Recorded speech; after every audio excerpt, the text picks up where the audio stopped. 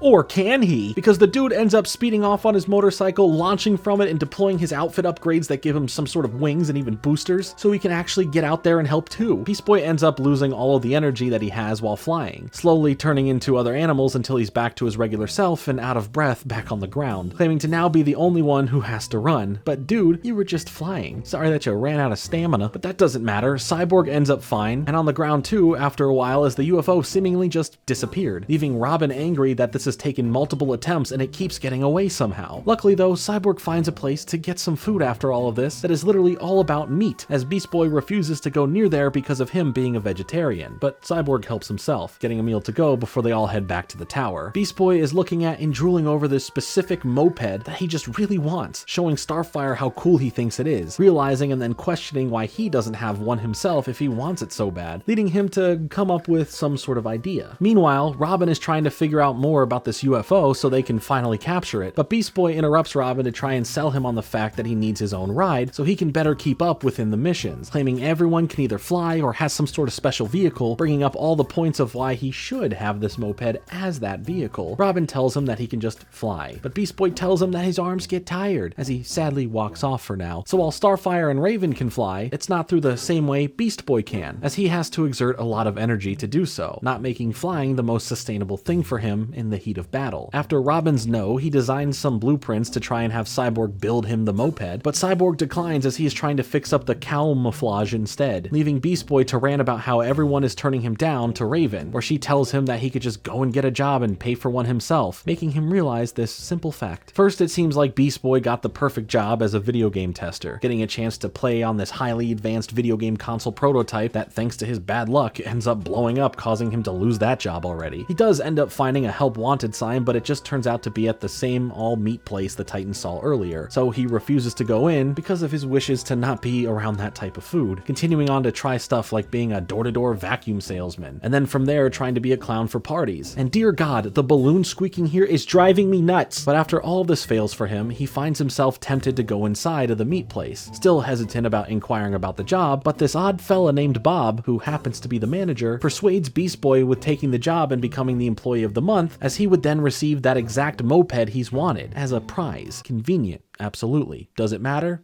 No. Beast Boy is put on register duty right away with no training, having to deal with the customers, but the food seems to be coming out easy and non-stop, where Beast Boy doesn't really have to do much. Behind the scenes, things get a bit weird, as we see Bob using his body parts to form into goo that ultimately turns into burgers. Bob's burgers. And Bob himself then also comes back instantly as a clone replacement after all of his body is used for the food. He ends up confirming that things are going to plan and that the humans don't suspect a thing when speaking to a computer that he refers to as his creator. But we shall get to all of this later on. The rest of the Titans show up to eat a meal at the restaurant as Robin questions if Beast Boy finds a lot of the things here too weird to stay and work at. And he does confirm that he hates it. Everything is made of meat, so he thinks. The soda is meat juice, the fries are made of meat, but it will all be worth it to earn that sweet moped, so he is willing to put up with it until he gets his hands on that prize. As they all start eating, they all get alerted to the UFO making an appearance again as they all spring into action. All of them except Beast Boy, who is sad that he can't go out there and help as he would get fired for leaving, being told by Cyborg that they will handle the UFO while he works, being very chill about the fact of him not being there with them. The Titans then get into another really fun chase scene with the UFO, coming up with a nice combination of tactics to eventually take it down, ripping it open to see that all there is inside is a regular farm cow that was captured and is being used as a source of power. But a bunch of other UFOs show up now and start attacking the Titans, making things a bit more difficult. Speaking of difficult, Beast Boy is swarmed with hungry customers at his workplace, trying his best to get them all served, but when the burgers stop coming out of the back, Beast Boy finally heads back there, dealing with all of the meat in the locker that he didn't want to see or be around, but after accidentally bumping into some of it, they are revealed to all be fake. As they flip over, all showing computer systems on the back, a wall of cows being used for power is lit up, as the same voice we heard as the creator of Bob explains to Beast Boy that this is the mothership of all the UFOs, and that they have a deal where they use the cows to help provide them with energy, and in exchange, they are creating a replacement substance to serve as meat, but are putting it out there as real meat. Careful, you'll get sued for false advertising. So Beast Boy is surprised that everything is just tofu, but he gets corrected as the voice responds saying that it's actually Nufu, and that it comes from them specifically. We will find out what this all means in just a moment though, as the creator here reveals his true self, claiming the name of The Source. Also there voiced by Rob Paulsen, that's amazing. But The Source, not to be confused with The Source from the universe of DC in general, is this square of sentient space tofu known as Nufu. He shows this off by pushing out his Nufu goo into an incubator that transforms into a clone of Bob, as Bob now comes after Beast Boy. I feel like too many sentences here have bees in them. Beast Boy is able to easily defeat this Bob clone, turning Bob into a blob, as the Source claims that he can make many more Bobs easily. Beast Boy questions things further about the whole operation here, trying to understand that they want all of the cows on Earth and are going to replace their meat with Nufu. But then the Source says that after everything, they will then blow up the Earth, for no other reason than the Source saying that this is the way, and starts popping up an army of Bobs that Beast Boy struggles to deal with, as the Source explains that they will get away with this, claiming that the other Titans are already having to deal with a horde of UFO, and that they soon will finish up their plans and blow up the planet. Beast Boy quickly thinks on his feet, and that's not a joke referencing his on-foot comments from earlier, as he makes a dash to grab the Source and assumes the ship won't leave without him, taking him and hopping on his dream moped to escape. He continues to run into more hordes of Bob, but he's able to use the moped and all of its features to make it out of the city to reach the Titan's tower and safely park his new moped before tossing the Source into the refrigerator. As Beast Boy is the only Titan at the tower here to deal with things, he tries to figure out what he can do to save the day, and after a moment he opens up the fridge again to start questioning the Source about how he can stop all of this, but the Source doubles down, saying that no matter what, the mothership ship will self-detonate and destroy the Earth. So Beast Boy does the one thing he knows that he can do: prepare to eat, setting up the table and placing the source on a plate, scaring him for what he's doing, as Beast Boy explains that he's a vegetarian and the source seems like a good meat-free substitute, getting ready to drown him in some barbecue sauce and defeat him, which if you think about it, this new foo isn't like tofu because technically it is a sentient life. So on the morality scale of things, or on the factual side of things, could a vegetarian like Beast Boy actually eat something like this? Would this not be considered meat? I don't have the answers and neither does Sway, but the tactic here from Beast Boy ends up working. The source starts explaining that the way to defeat them is water. Water is the source that defeats the source. Also, that's 2 episodes in a row where water is used to defeat enemies. I don't know why. And well, for the clones of Bob in general, they would be turned into new foo cubes. There's a lot going on. So after Beast Boy gets some more information on how to save the day, he heads back into the city and starts taking out the clones of Bob with a super soaker water gun, using his new moped to get him around as he is having the time of his life with it. He enters back into the mothership and is stopped for a minute as he doesn't know how to stop the detonator and chooses to come figure out that later, rushing back outside to deal with more Bob clones and start saving all of the cows, coming back multiple times to see if he is ready or able to deal with the detonator or not, until he eventually gets the courage to crash inside of it and power it down, thinking that it would be a lot scarier or harder to handle, but the flip of the switch just results in all of the UFOs fighting the Titans to turn into cubes of new foo before turning into cows, as they're all just confused with how weird everything is. When the Titans come home to a tower filled with cows and find Beast Boy waiting around watching TV, he explains to them everything that had happened, telling what seems like such a ridiculous story about space tofu and how he stopped everything from happening, and did so all thanks to the help of his new moped, that instantly falls apart after everything it went through, shocking Beast Boy as all of this hard work that he had done is for nothing, and that even after he helps save the day, his reward, his one thing that he truly wanted all along, is destroyed after all of his heroic efforts. When the others question where the leader, aka the source, is, Beast Boy responds that he's in the fridge, as we then cut to Cyborg holding an empty plate, licking barbecue sauce off his fingers, meaning that he just ate or murdered the sauced up source. That's surely one way to defeat a bad guy, I guess, but I am sure it will only take one bowel movement for the source to potentially return. I guess we shall see. Overall, this is a weird and silly episode. The concept is pretty ridiculous, and everything is not serious at the end of the day, but that doesn't mean it's bad or anything. It's definitely not the best episode, especially in comparison to some of the other episodes we've already seen this season and the ones yet to come, but I can see why some out there don't love this one. These sillier episodes can be hit or miss for some, and while I think the sillier aspect here isn't as flashy or as over the top like we've seen in some of the other ones, I think it's a fun little side story that focuses on Beast Boy getting a chance to save the day and figure it all out on his own. That being said, the other episodes that are silly like this do have the added benefit of more interesting and flashy villains that also lead to some really cool or unique visuals, so seeing a bit more of that here could have helped elevate things. Also, because I'm too lazy to Google, what even is tofu, you know? Like, what is it made out of? I could find out this answer in a matter of seconds, but I'm too scared to have that knowledge.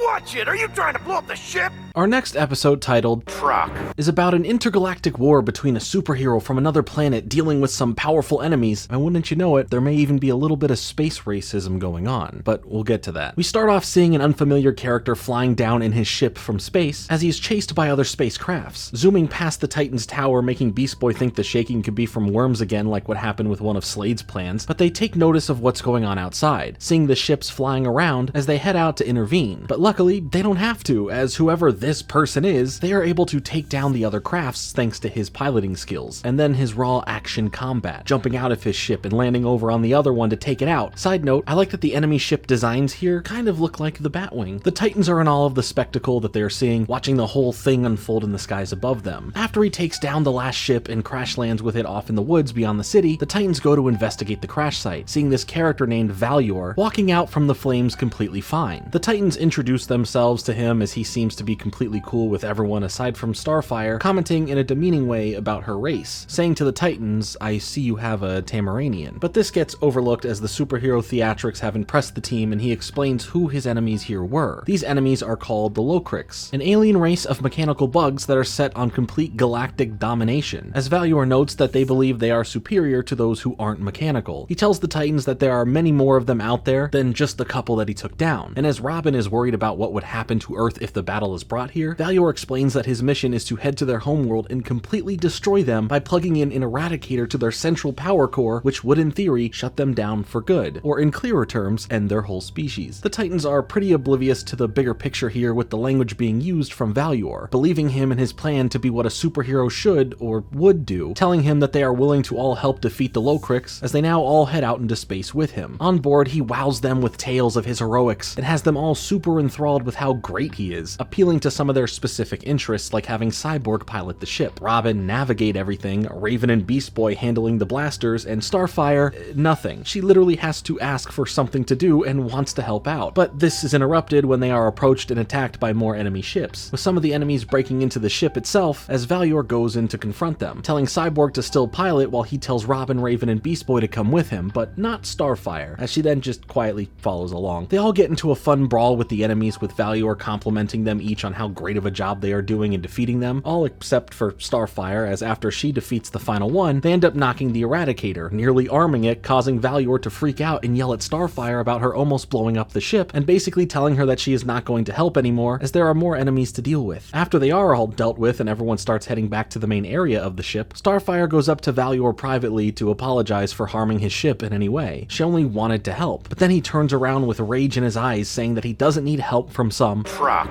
Now, if context clues can tell you anything, what he just called her is a derogatory term for her species. This obviously puts a bit of a shock into Starfire overhearing it and seeing that beyond him just being mean to her, he truly sees her as less than. She's in complete silence now and not sure what to say as she trails behind the rest of the Titans, as they each are going back and forth to see which one of them is his favorite, with one of the comments made about Valior liking some more than others, referring to which Titan he thinks is the coolest or best, but can be interpreted by Starfire as her being the odd one out that he doesn't like, and it all has to do with her race and nothing else. It's hard for her to speak up about what she's experienced and how she's made to feel thanks to all of her friends being so enthralled by Valior, wanting his approval, thinking he's incredible and cool. How is she supposed to deal with that? Thinking she would just be ruining something for them. As they are later in a debrief about the mission plan, Starfire sits aside from the main table, keeping quiet and not saying anything about how she feels, as Valior makes all of the other members of the Titans feel special, giving them all cute little nicknames but refers to Starfire as Trucky, as she just goes along with it, knowing that the others don't understand what that word means when she is called it. Before they can get to the planet though, a minefield around the planet is exposed, and Valior tasks Starfire to go out and handle it as a dangerous job to do that is beneath him. Starfire knows this and tries to flip it back to him to handle it without coming off as someone who is hurt by what they're saying, but he has every excuse in the book to still send her out there to do it. As she is prepping to go out and handle this, Cyborg walks in to check on her, overhearing Valior telling her to hurry up and calling her a truck. Cyborg then questions what that word means, not seeing that it is visibly upsetting Starfire. She says it means nothing as she leaves to go out and deal with the mines. She's doing the best job she can with the pressure of Valior still throwing insults her way, and even though she nearly avoids two of the mines from colliding, she accidentally brushes by one of them, setting it to go off in 20 seconds as he yells at her, with Robin immediately unbuckling his seatbelt and ready to go out and save her, but Valior stops him, saying that it's too dangerous. Starfire, with the limited time she has, starts pushing the mine as fast as she can away from them all, causing a massive explosion off in the distance, but after a brief moment of worrying that she didn't make it, she reports in saying everything is good as the Titans cheer and give praise to her. Also, we get a nice little moment between Beast Boy and Raven here as he gives her a big hug after he thought that they were all going to blow up. While she is still visibly mad at the affection, she's not pushing him off like she usually would, so that's good for them, I think. When Starfire returns, Cyborg goes to greet her, trying to give her a high five and congratulate her by saying Trucky, being completely clueless to what that means, as he meant it in a friendly way through his ignorance. But it shocks and angers Starfire as she tells him to never call her that, as he's confused because that's what Valior calls her all the time. She continues on to say that it still isn't right, with Cyborg trying to figure out what it means, especially since she said earlier it doesn't mean anything. She responds by saying that she said it means nothing, as in calling her nothing, calling her worthless, specifically based on her species, as she talks about how there are some alien races out there that view the Tamaranians as inferior beings. Cyborg understands what she is saying, trying to connect with Starfire and saying that they are calling her something that is bad, and if she were to act on her emotions over it, it would just give more power to what he already thinks about her and her people. Starfire replies back with a question of if Cyborg knows the feeling of what it's like to be judged for the way you look, to which he says of course he does, he's part robot. This obviously has a bunch of extra layers here, with the message of the episode having racism front and center, and with a character like Cyborg being there to relate to Starfire, there's more hurt and pain than just him being part robot there that he's not going into. But he understands completely how serious of a thing this is to go through, and how heavy and hard it feels for her to have to deal with. On top of that, trying to hold it all in for the sake of not ruining something that the others are enjoying, with the fear of not being understood or believed. Cyborg wants to inform Robin of this, and even when Starfire still folds back to not wanting this to be a problem for the others, Cyborg lightens the guilt she feels for that by saying Robin would want to know immediately. Robin, however, is getting this fatherly treatment from Valuor, telling his own heroic tales from him and the other Titans and getting praise for doing such a great job. But then Cyborg and Starfire come in as he asks for a word with Robin for a moment. I did like that Robin immediately understands everything, putting aside any feelings he has that are good towards Valuor for the sake of Starfire's honor and feelings, getting ready to go and face Valuor and make him apologize, but Starfire stops him, telling him that the mission is more important than her feelings. Before that can even be dug into though, the alerts go off as they are getting attacked while trying to land on the planet. As they all prepare for the mission, Valuor gives them all something to do aside from Starfire, as Robin speaks up about what her role for the mission right now should be, leading to him demanding her to stay and guard the ship, using degrading words as she balls her fist up tight while she holds back from trying to say anything, but she can't any longer, holding her ground in the fact that she is coming and helping. Valuor of course tells her that he gave her an order, but she stands up for herself more, saying that she doesn't take orders from him and that if her friends are going to be in danger, then so is she, right beside them, throwing back some shade about what he has said to her about her people and how they are able to handle hostile conditions better anyway. He doesn't really respond to all of that. Instead, they all together land on the planet and deal with all of the enemies coming at them while trying to get the Eradicator to the power core, and during this battle, Starfire is clearing the main path for Valuor as he naturally is still being demeaning to her, claiming she can't keep up and refuses any help that she still tries to offer despite all that is being thrown at her from him. As their words go back and forth, Valuor gets the Eradicator plugged into the power core, having him now gloat how he didn't need her help after all, but before the job is done and the Eradicator goes off, he gets trapped within an electrical field, holding him back and shocking him heavily, as even then, Starfire is trying to help, but he tells her that there's nothing she can do to help, as she then responds about him not knowing what she can actually do, using her powers to rip open the force field as she offers her hand to help him out, but even then, he tells her to get her dirty hands away from him. Despite all of the awful things he is saying about her, she tells him that while he may not value her life, she still values his, forcefully pulling him out to safety as the Eradicator explodes. She grabs him and escapes with just enough time to get out of there. All of the enemies end up going offline as the Titans are happy to see that they were able to plant the device and set it off, but Cyborg notes that it was her who truly did it as Starfire returns to them with a knocked out Valuor, saying that he needs medical attention. Now, back at the Titans tower after Valuor is fixed up and is ready to head out, he thanks the Titans, but in disgust over his treatment of her, they all act cold towards him, telling him that he needs to be thanking Starfire as she's the one who saved him in the end. In his reluctant thank you, he even then still struggles to not use certain terms, ultimately saying thanks and that she's not bad for her species, making the sentiment lose any hope of credibility behind it, continuing to say that she is one of the good ones, which again, stuff like that has so much hatred behind it, masking the double down of the overall hatred with a little bit of praise. Starfire says that what she did in saving him doesn't make her a standout citizen from her people, as he immediately gets defensive, saying in an annoyed tone that he's just trying to actually give her a compliment. Raven calls him out on saying this, that it is coming off as an insult, as he tries to get some more reassurance during all of this from Robin, trying to use the idolization his ego has been feeding on from how someone like Robin has been looking up to him, but Robin cuts him off, telling him it's time for him to go as he steps out in front of Starfire, showing her that he cares about her and her feelings more than anything and will stand up to be a voice to protect her, not in a way for her needing the protection, but in a way to show that she's not alone and that her friends have her back. When Valuor realizes that he has lost all connection with the Titans, he decides to double down even more on it all, saying that he once thought the Earthlings were alright, but now he sees that they are just like the Tamaranian, but using the demeaning terminology once again. He gets back into his ship from there and leaves. Robin and Cyborg reassure Starfire that they are sorry for how she was treated and that if they would have known, they wouldn't have let it happen and that it's not okay. Starfire, however, responds by saying that there is nothing they could have truly done. There are always going to be people who say mean and disgusting things to those who are different from them, and sometimes their minds cannot be changed. But there are many others out there that do not judge others based on how they look or where they're from, and those are the people whose words truly matter in the end. This episode deals with a pretty heavy topic and goes about exploring it through Starfire's character, but in a way that can be seen or felt by any character. I feel that the commentary here on racism in general is done well for how it could happen, how it can feel, and how others can be ignorant to it, and overall with how they handle the final message about it in the end. Aside from that, for the character of Valuor, you can see that he has this superiority complex when it comes to every other species or race out there that isn't his own, not just in how he refers to or treats Starfire, but with how he even refers to the bad guys, most times calling the Locrics works. Crixies. He comes off demeaning and mightier than thou in any situation. It's like if someone like Superman was all ego-driven and prejudice. I mean, even when he's nicer to some like the rest of the Titans, it all feels like it's just a way to fuel his ego. Have these others look up to him to the point where they do things for him. Like he basically got a whole crew for free here to help him get to the enemy's planet, all because they idolize him, and he makes them feel like they are all somewhat important. It's manipulative. It's a really interesting way to deal with a hero character that does heroic things, but in many other ways, or even in the ways they go about saving the day, they still aren't a great person. Little bit of the whole never meet your heroes thing thrown into it all with the commentary on racism. Also, even if the robot aliens want to dominate the universe and take out all organic organisms, the Titans helped end a whole alien species. So there's that. Take that however you want to interpret it. What aren't you telling me? The next episode, titled The Prophecy, gets us back on course of Raven's unfolding story this season. Continuing on from the last episode focusing on this, Raven must face more of what this prophecy all truly means. The episode starts with Robin reviewing the footage from the fight with Slade from their last encounter, having Beast Boy and Cyborg help as Cyborg reports in that there is nothing coming up when doing research on the symbol that Slade had on his mask. Robin is determined to figure everything out. Why Slade is targeting Raven, why does he have these new powers, what does it all mean, and how do they stop it? As they are questioning this, we cut to the same symbol imprinted into a rocky surface surrounded by fire, as this turns into more from Raven's vision and fear of the future. What? Get that out of there. I said fear of the future, not Phil of the future. She is seeing the same imagery once more, being haunted by Slade and his words of what's to come, and the voices and visuals switch from Slade saying all of this to the voice of Trigun speaking to her, telling her that to destroy the Earth is her destiny. She is the one sent here to cause this all to happen, and the portal to unleash everything must be opened. She of course tries fighting back against it, saying she will figure out a way to stop it, but for now, she is haunted by it all, eventually waking up from this nightmare from her meditation as the jewel in her head is glowing. She is determined to find a way to stop this, knowing that this is her own thing to handle and not wanting it to affect the others. Something we have seen before when it has come down to Robin dealing with Slade, but Raven is dealing with both Slade and Trigun here, trying to find a way to stop things before they even start. She's looking through every book possible for answers, eventually coming across the same symbol within one of the books. Robin comes around to see if she's okay and has found any information on the symbol, but she lies to Robin instead and says that she hasn't and she's only seeming a bit off thanks to her not being able to meditate properly right now. Robin, for as far as he knows, is worried about why Slade is involved and wants to get to Raven, but she responds by saying that Slade is not the one she's concerned with, alluding to the larger looming threat that is Trigun. Of course though, everything is interrupted by the alarms going off as Starfire calls a meeting for the group. She ends up going over the symbol that they are all trying to understand, explaining that this symbol isn't from Earth, and as she starts explaining some lore pertaining to it, Raven is already worried about this information being said and how much everyone is involved in this. This gets stopped though, as part of the symbol she is talking about ends up being a piece of food that Beast Boy apologizes for and tosses over to Silky to eat, as Starfire retracts all that she had said. The alarm sounds go off again, pointing the Titans to a possible location of Slade, as they then head out to go deal with him. When they arrive, Slade is there out in the open, causing destruction and setting the area ablaze, telling the Titans that he's busy doing something at the moment, and we'll be back to them later. But Robin says that they are going to handle him right now, but Slade claps back by telling Robin that you don't always get what you want, and it would be funny if Slade was kinda like that in the last episode of the entire series as well. Haha, foreshadowing maybe, as he then sends a blaze of fire towards the Titans, as they chase him throughout the area while he continues to destroy and set fire to anything he can, or at least what he's specifically choosing. Cyborg and Beast Boy talk about that the area he is doing this to is already set for demolition, so he's just causing destruction to what is going to be destroyed anyway, but technically everything might just end up destroyed if, Trigun comes out. Either way, when Robin gets a bit closer to Slade, he starts demanding answers as Slade knows exactly what he wants to know, pointing to the symbol on his mask and saying, "You want to know about this." And man, Slade just really delivers these lines better than most villains could, taunting Robin over the sleepless nights he's had trying to get these answers, but he decides to give him some information to ease that stress just a little bit, but at the same time, make other stresses become a worry. He says that the symbol is called the Mark of Scath, and that it's something that is going to become really popular as Robin is worried over what Slade is planning, but he says that this isn't his doing, and he's just helping out and performing a valuable public service, as he then creates the symbol in the air in front of him, sending in a powerful attack as he makes a break for it, fighting off the other Titans as well, really coming in like a wrecking ball towards Starfire for a moment, ultimately being confronted by Raven as she demands to know what Slade wants, as he says as the messenger, he just wants the message to be heard, and if her friends don't know the truth, and she won't tell them,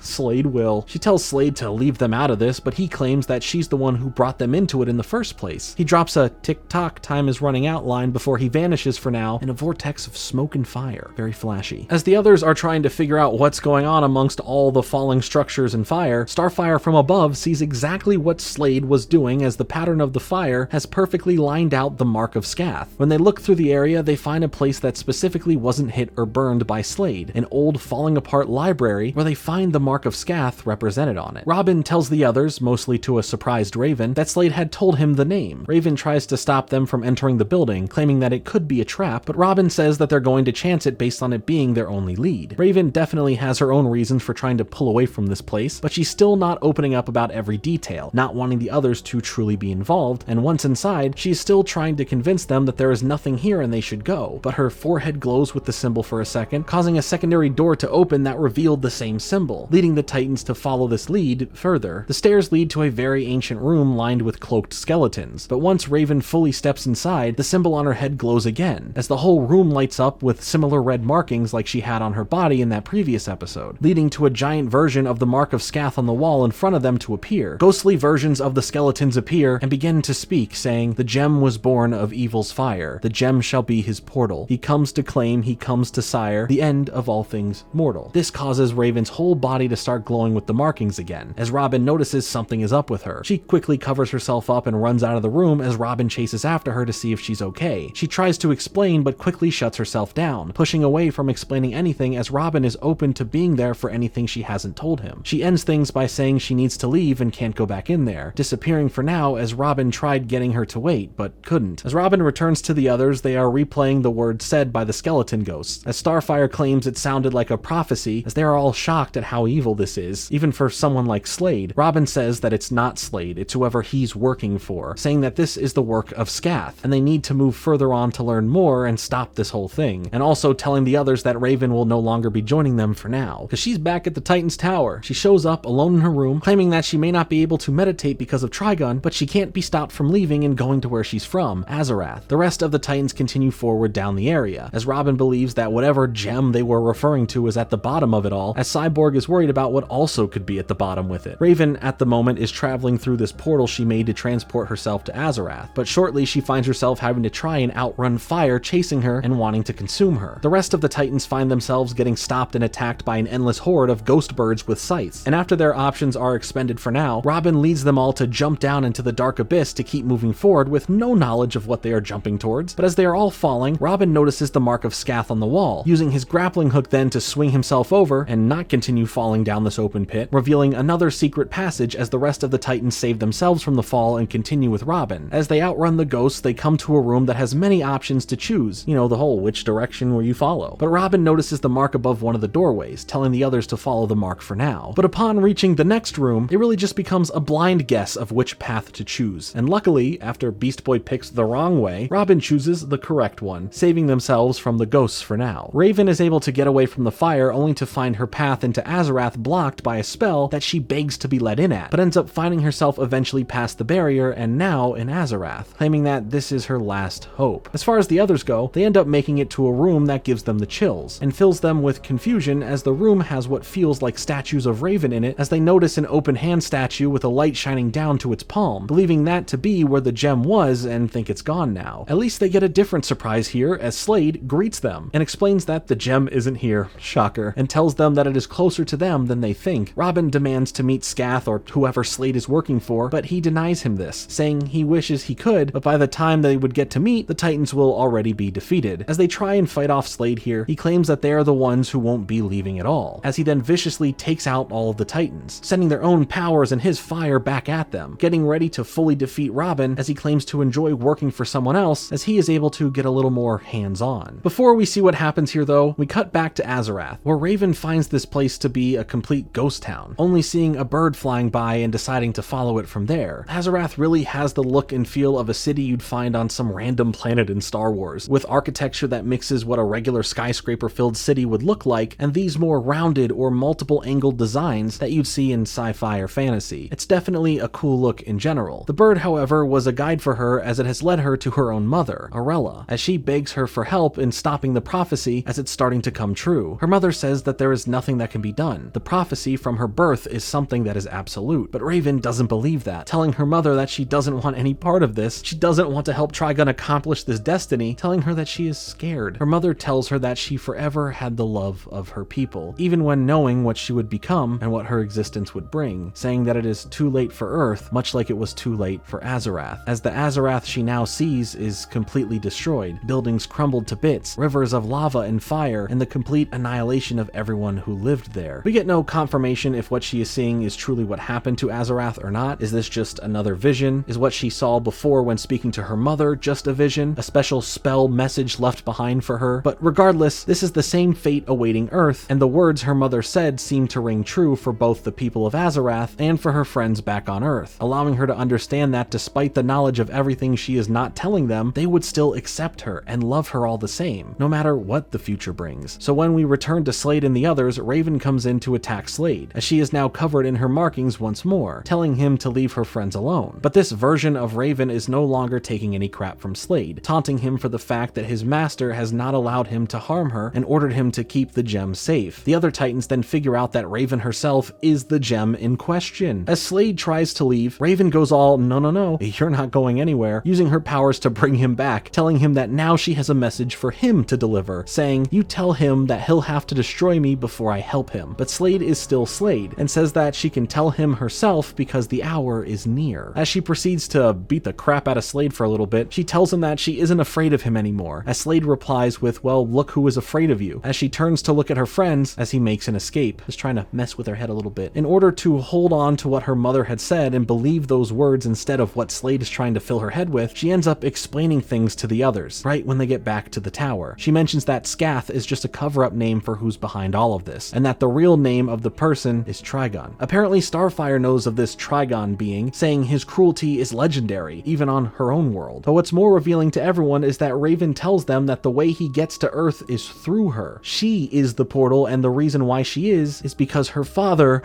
is Trigon. Something we already, kind of knew about, but some of the other Titans don't. As the other Titans are in shock, Raven explains that really bad things are going to happen soon, and it's all going to be her fault. She admits to trying to deal with this all on her own, but she needs help. The other Titans console her, as Starfire says that she appreciates her opening up to them. Raven doesn't believe that there is a way to fully stop him, but Beast Boy tries lightening the mood by saying that it doesn't mean they can't try. But as the sun rises, so does the ominous music, as there may not be many sunrises of peace left for what's yet to come their way. Once again, we end the episode on Slade having a conversation with Trigon, saying the prophecy is all going according to plan, and that the portal, aka Raven, has accepted her fate. Which I don't think she fully did. I mean, she kinda did, but didn't. She very much is saying that she doesn't want to. Trigon tells Slade that he has served him well, and that if he keeps this up, he will return to him what he has lost, honoring a deal that the two of them have made, as Slade says he's depending on it. Ending the episode on just the mark of Scath to leave the lingering bit of fear for what's to come. The episode is not a happy one, that's for sure. The episode was all about Raven's walls coming crashing down, in every sense of that. She tries to deal with everything on her own, but this only makes things worse as she has to face the reality of it all. It's something she can't run away from. When she seeks help, that only destroys her further, feeling like it's impossible to stop, and now with her friends, she allows them in and opens up about the situation, why it is so terrifying and why she carries all of that guilt and blame with her. But in the end, she isn't alone to stand up against this. Her friends, her loved ones are there for her. They accept her no matter what and have her back to take on this seemingly impossible threat. Even if they are defeated and lose, they are not going out without a fight, side by side with one another. While the future for what this all may become is scary, the Teen Titans stand up in the face of the horrifying unknown together. I really love how dark and personal these Raven-specific storylined episodes get, as we see her explore everything she is going through, as well as seeing how her friends react and respond to it all. It always builds so many more layers, and with how dark things have gotten and will continue to get for this storyline, I hope you can understand why there are a good amount of sillier and fun episodes in this season. I think aside from anything that has to do with Terra, this is my favorite storyline in the show itself.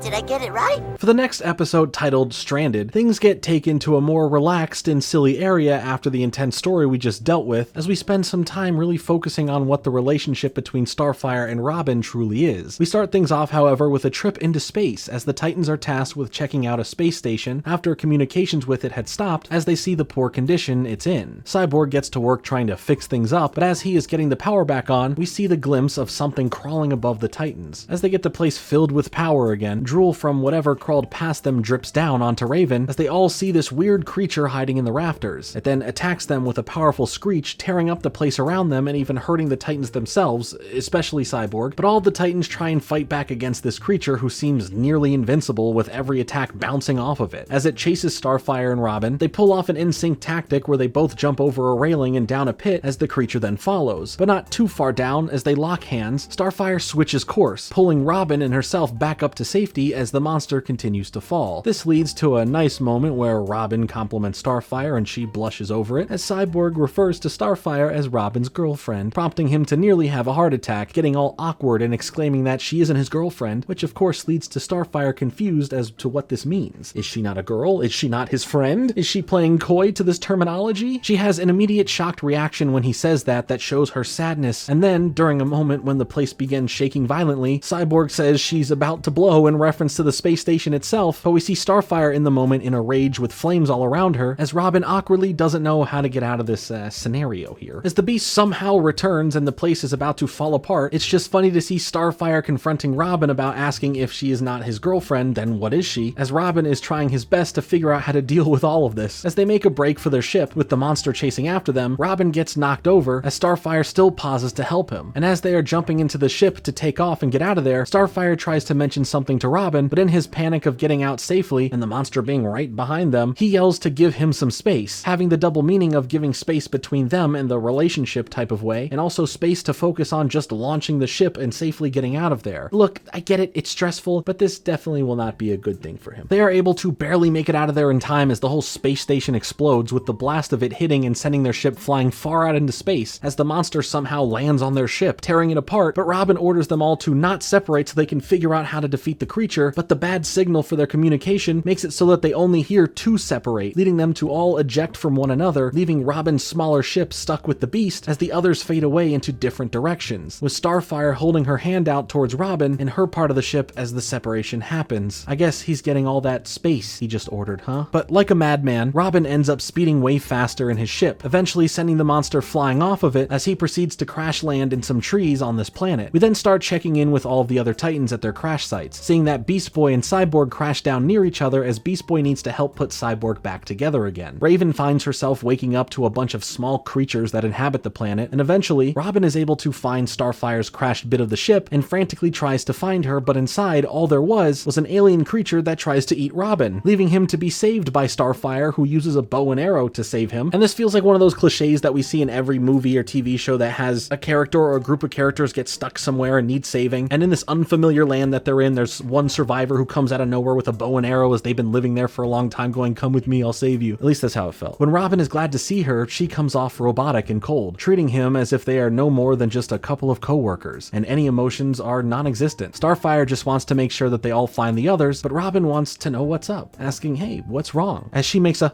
sound in the "you know what you did" sort of way as she's walking off. For Beast Boy and Cyborg, Beast Boy is having some trouble trying to put him back together again properly, and hey look, there's Silky. But first he turns him into a robot chicken, and then for his second attempt, he literally just builds him into Giant Robo, making a reference to that series. So things aren't going so well here as Beast Boy tries to fix up Cyborg, but Raven is just not having the best of times dealing with her new friends here as they keep mimicking her words and then just yelling in excitement. But they don't want her to go, so they keep stopping her from leaving to go and find the rest of the Titans, so that's fun. But the biggest situation here is the awkwardness between Robin and Starfire now. When Robin questions the distance she keeps putting between them, she claims that she is giving him the space that he wanted. But Robin is confused that she is doing that given the circumstances of being stranded on this planet. She brings up that despite everything they went through since he said that to her, that she would somehow forget, and he tries to be funny and in a cheeky way shrugs and says yes, only making her stay in the mood that she's in, leading her to think that they should search opposite sides of the planet to find the others. But Robin says that he doesn't want to split up, again, and the double meanings for everything in this episode between what it means for relationships and also being stranded together are everywhere here, and they aren't as cheesy as you'd think they were. It's kind of fun. Starfire is clearly still not okay, and while they go back and forth about a bit of this as Robin can't explain himself from earlier, we see that the creature from the space station is also on the planet with them. But for now, Cyborg is trying to help Beast Boy in repairing the ship, but he can't use his hands because they haven't found them yet. So he just gives too hard to follow instructions to Beast Boy, as their struggle here is just both of them annoying one another over this. Starfire and Robin end up walking over a pretty explosive path where Starfire warns Robin that the ground is unstable, and of course he ends up triggering triggering an explosion that sends him flying. Again, a lot of what is said can still be applied to the relationship and their feelings. As after this, Robin tries to explain things, but he just can't, leaving Starfire to feel like he does not like her as a friend or as a girl, or the combination of it since they aren't communicating properly about their feelings for one another. Robin chalks this up to Starfire possibly not understanding the meaning of the term girlfriend itself, but when he tries to talk about that, she ends up explaining exactly what a girlfriend is over just someone who is a girl and happens to be a friend, leading us to believe that she knows exactly what's up. And while they may not have had a label on things, clearly they have strong feelings for one another that we've had the chance to see blossom in bits throughout the series. But the area they are traversing becomes unstable and ends up collapsing, leading them both to start falling down into a large dark pit, screaming each other's names and trying to get to one another. As Robin is able to get to safety, he sees he can't get to Starfire in time, telling her to fly, but she claims that for some reason that she can't, as she then slips and begins to fall down further. Robin isn't going to let this happen though, as he jumps in head first after her, catching up and holding her close as they continue to fall until he finds a way to use his grappling hook to bring them to safety, sending them into a cave where the entrance gets blocked off by the falling rocks behind them. Cyborg and Beast Boy are trying to get their two parts of the ship to function properly again, as Cyborg is having complications teaching Beast Boy how to control it all, so that's fun for them. But for Starfire and Robin, they end up stuck in that cave for now, making a fire for them to sit around as they discuss a few things. Robin asks her about why she wasn't able to fly to save herself, and she explains that her powers are tied to her emotions, something we learned a lot about within the Switched episode when she switched bodies with Raven. But she explains that right now she feels confused about everything, leading to it affecting how her powers work. She explains that the confusion comes from Robin confusing her. She wants to define the term of us when referring to them and their relationship together. Robin is visibly awkward once again and is trying to play things cool, as Starfire says that ever since Cyborg mentioned the word girlfriend, things haven't been the same between them, with Robin trying to say that it was all a misunderstanding and it's all okay, but to Starfire, things are not okay. She's not okay. Their friendship, their relationship is all not okay, and she fears that it won't return to being okay in the end because Robin can't come out and express how he truly feels. Robin says that it is hard for him to express how he's feeling, but for the sake of how she feels and for the sake of how he truly feels, he tries to say how awesome he thinks she is. Starfire is starting to feel joy over what he is saying to her, having floating hearts visible in her reaction to it, as she then grabs onto his hands and assuming it means that he doesn't mind having a friend who is a girl, as Robin is excited over things coming together this way, finding more confidence to go further, getting ready to express how much he likes her in this way, but the moment is interrupted by that space station monster somehow finding them and attacking them. As they work together to fight off the beast, its attacks end up breaking open a way for them to all get out of there, leading to the two of them being cornered on a ledge with the monster walking towards them. Robin tells Starfire that it's time to fly, and before she replies about if she can or can't yet based on her emotions, symbolizing the fear and unknown of taking the leap of faith in both context of the situation they're in and in the realm of relationships, Robin grabs her hand and tells her that as long as they're together, they'll be okay. As she feels the fear and uncertainty wash away while they attempt the same move as before, tricking the beast into falling down the hole as Starfire reverses course and flies them out of there, they then are back on solid ground as she then utters his name, proceeding to give Robin a big hug as their time is interrupted once more by Cyborg and Beast Boy pulling up in their ship, mostly put all back together again, as they are all happy to be reunited, although they haven't found Raven yet and are worried if she is okay or not. Luckily, when we cut back to see what she's been up to, she is just enjoying the relaxation that her new alien friends have given to her, having Raven be pampered and taken care of, so Raven's basically their queen now, and why would she ever want to leave? I mean, these little fellas are pretty cute, and they give you the premium spa treatment. Sounds pretty great to me. Also, that's how the episode ends. We just assume they all get off this planet safe, and that Raven willingly decides to leave her pampered life here and return with the Titans. I really do like this episode for the fact of what it does for Robin and Starfire's relationship, finally calling it all into question, no longer tiptoeing around it, just blatantly addressing it without making it something that the characters themselves are going to rely on as a crutch for the show to kind of lean into. Teen Titans does well when working with the relationships of characters because they handle it all in such a natural way, never making the main focus of their interpersonal relationships just about romantic relationships. Robin's relationship with Starfire isn't one that is solely built on the fact that they have feelings for one another. They are still genuine friends. They work well together when in the field and share the same living space, enjoy the time they get to spend with one another and with all of the Titans. While we get moments that really lean into the romantic side of things, I appreciate that it doesn't feel like it's unnaturally stuffing this in for the motives of making the show have a romantic storyline or something that they believe would be good for the ratings. It's something that is solely just good for the characters, and it's fully explored here in this episode in a realistic way that gets emphasized thanks to the setup and plot of the episode to give these characters some grounding in an unfamiliar place. Much much like these two trying to navigate through their unfamiliar or confused emotions. It's uncharted territory for them, so it's dangerous and fragile, but open and close. I think the episode handles addressing their relationship well without trying to make things finite, leading to why it feels so natural. Now this is a good workout. Our next episode, titled Overdrive, gives us some more focus on Cyborg, as we get a look into his day-to-day life when there's no trouble to go and deal with, showing that he wakes up with a long and tight schedule of things to do, ranging from personal training and taking care of his car to spending time with each member of the Titans individually, and by the end of the day, he is still sad that he wasn't able to get everything that he wanted to done. But thanks to a late-night infomercial advertising exactly what he needs in this situation, he wishes he could get more done, and right in his face is the advertisement of a processor chip named the Maximum 7, or Max 7 for short, no relation to Ben 10. And Cyborg definitely wants one. We then cut to it actually arriving, as the others are under the impression that he ordered this to upgrade their computer system, but Cyborg explains that this is for him so he is able to do a whole lot more than he ever would before. Robin is a bit worried about Cyborg putting this chip into his brain, but he assures Robin that he already did his research and the chip is completely safe and compatible with his systems, so there's nothing to worry about. When they all see what it looks like, Raven has the right idea and makes a sarcastic comment saying, "Yeah,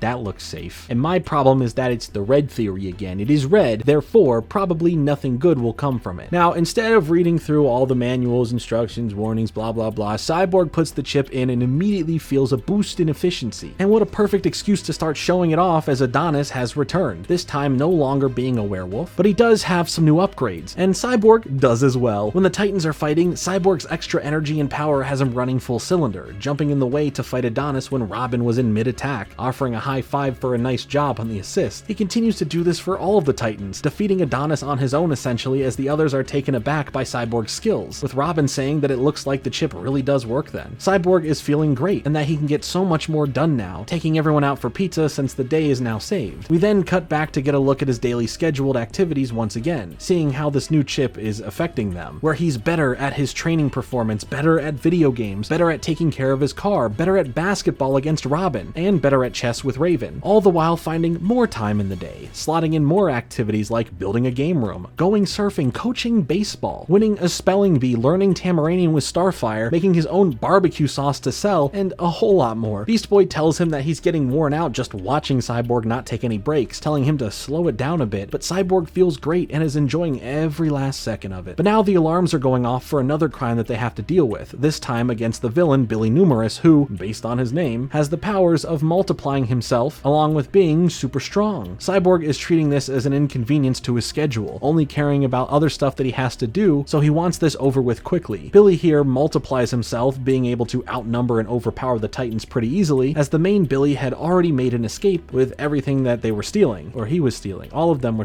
one person, 100 people, it's one guy I think. They all then spend the whole night searching high and low for Billy, but come up empty-handed, as the early morning hours start kicking in. All the Titans are tired and think that they need to go home and get some rest, and then they can come back and continue the search for Billy in the morning. But like, you know, the later morning, because it's already morning now. But Cyborg won't accept that, as he wants to make sure that he can stop Billy as soon as possible so his schedule tomorrow, or I guess now today, isn't ruined as a result of him not being able to be defeated and captured. Robin doesn't push back, only telling Cyborg not to push himself too hard, as the rest of them all head back with Cyborg still on the streets of the city. But in this moment alone, he is visibly tired, but is already trying to push himself to keep going on for now, thinking that his new chip just needs a little more juice and it'll all be okay. We see on his arm the different levels of power running throughout him and how they are all allocated for Cyborg to function, with him then reducing his sleep bar to fill up his Max 7 chip bar for now, claiming sleep is a waste of time anyway. We cut now to Billy robbing an ATM as Cyborg finds him and tries to confront him, but this leads to a montage of Cyborg pulling up on Billy trying to rob different places and then being bested in a fight or chase, making him reduce more of his other powers to keep the Max 7 chip going. Things get out of hand as the next day is starting, where Billy ends up taking Cyborg's car, and we already know that you should never do that. This makes Cyborg extremely angry as he maximizes the power fully of the Max 7 chip before continuing on. At the Titans Tower though, the rest of the Titans are just getting up as they notice Cyborg, now completely wired into the computer system, going through as much information and data as he can to try and locate Billy, as they then question if he had gotten any sleep, to which he replies in a very robotic sounding voice that sleep is no longer required, and he then finds a hit on Billy and heads out after him. The rest of the Titans follow along and call him out for acting different, as he explains that he got rid of his other core functions in order to give more power to the Max 7 chip, and as he walks away, Beast Boy tells the others that Cyborg is turning into the one thing he never thought thought he could, being asked what's that as he responds, a robot, which in a way is pretty deep, especially coming from Beast Boy. I mean, this is his best friend, and despite him being mostly machine, he was always human, and it's all of those features that make him special. His personality, his jokes, all of that. We had a whole episode dedicated to that, remember? Later on, the Titans find Billy, and along with him, the whole dang bridge that he and his clones have all stolen, and are just casually walking down the streets of the city with. Cyborg ends up charging in as fast as possible, jumping high into the air and getting ready to take Billy out with his arm cannon. But something malfunctions, causing a massive shock to engulf Cyborg, frying his systems into going off as he falls back down to the ground. With Billy still out there causing a bunch of problems for everyone, the Titans rush to help Cyborg as he eventually wakes back up under their care, asking if they were able to stop Billy, but Robin explains that they chose to help him right now as everyone else is reading and understanding the manuals, instructions, warnings, blah blah blah, finding out that the chip was completely compatible and fine, but the second he started changing everything, adjusting all the power to the Max 7, his core operating systems were stressed beyond their limits. Then Robin drops the biggest bombshell, and that's the fact that they had to end up removing the Max 7 chip from Cyborg's head in order to save his life. Cyborg is really not sure of what to do now, worrying that if he couldn't even handle Billy while having the Max 7, there's no way he could do anything about it now. But then Beast Boy decides to drop some more wisdom here, saying that he can turn himself into some of the biggest, strongest, and fastest animals around, but sometimes it's best to be a slow, tiny turtle. Who is this Beast Boy? Where's he getting this stuff from? Anyway, the Titans show up to where Billy is holding all of the stuff at that he has stolen, with all of the clones of him enjoying everything that they've acquired. To combat all of the Billies, Cyborg presents the rest of the Titans, along with himself, to have clones of their own now, surprising Billy and leaving a bit of confusion for the audience as to what is happening. But nevertheless, the Titans do the best job they can with this tactic to fight against Billy. Eventually, when Billy has had enough, he tries duplicating again, not realizing he has hit his limit as all of the clones start snapping back towards him, causing him to explode and ultimately be defeated. The Titans then reveal that Cyborg had set this whole thing up, with them having clones by the use of hologram technology. A technology that we have seen before and like Robin has used when he was Red X. So all of the Billies thought that they were fighting multiple clones of the Titans, but in reality, it was just one of each Titan hidden amongst all of the copies. And much like how Cyborg overdid it and ended up the way he did earlier, the same thing happened to Billy, when he literally spread himself too thin. To celebrate their victory, Cyborg starts naming off all of the things he could have time for now, as the other Titans start getting angry in the background over this. But he turns around telling them that he knows exactly what he wants to do, and that's sleep. Yup, just plain old going to bed to rest. This one was an interesting episode for the purposes of looking into how Cyborg handles his life, trying to be efficient and stick to his set schedules and find time to do all of it and more, but at the cost of losing what makes him him. He thought the chip was needed for him to be operating at the best level he could. The episode and the message it has about not pushing yourself to unreasonable limits, all trying to maximize how much you can do, is something that hits home for a lot of people that I know, and myself included. I have an awful habit of overstuffing my schedule and putting too much on my plate without ever having a proper break and neglecting rest, giving up nights of sleep and thinking that this is what I need to be doing in order to accomplish more and be the best I can be, when the real answer is I would function better, have a clearer head, and better focus if I did get the proper rest and sleep that any human needs. I think it's a cool topic to see being tackled in the show, and I appreciate how they show it affecting Cyborg in both views, where at first it seems great, but the sacrifices you start making against other things you need, like eating well or sleeping good, you begin your descent into the madness of it all. Here's a tip: if you're tired, just go to bed. Take care of yourself, okay?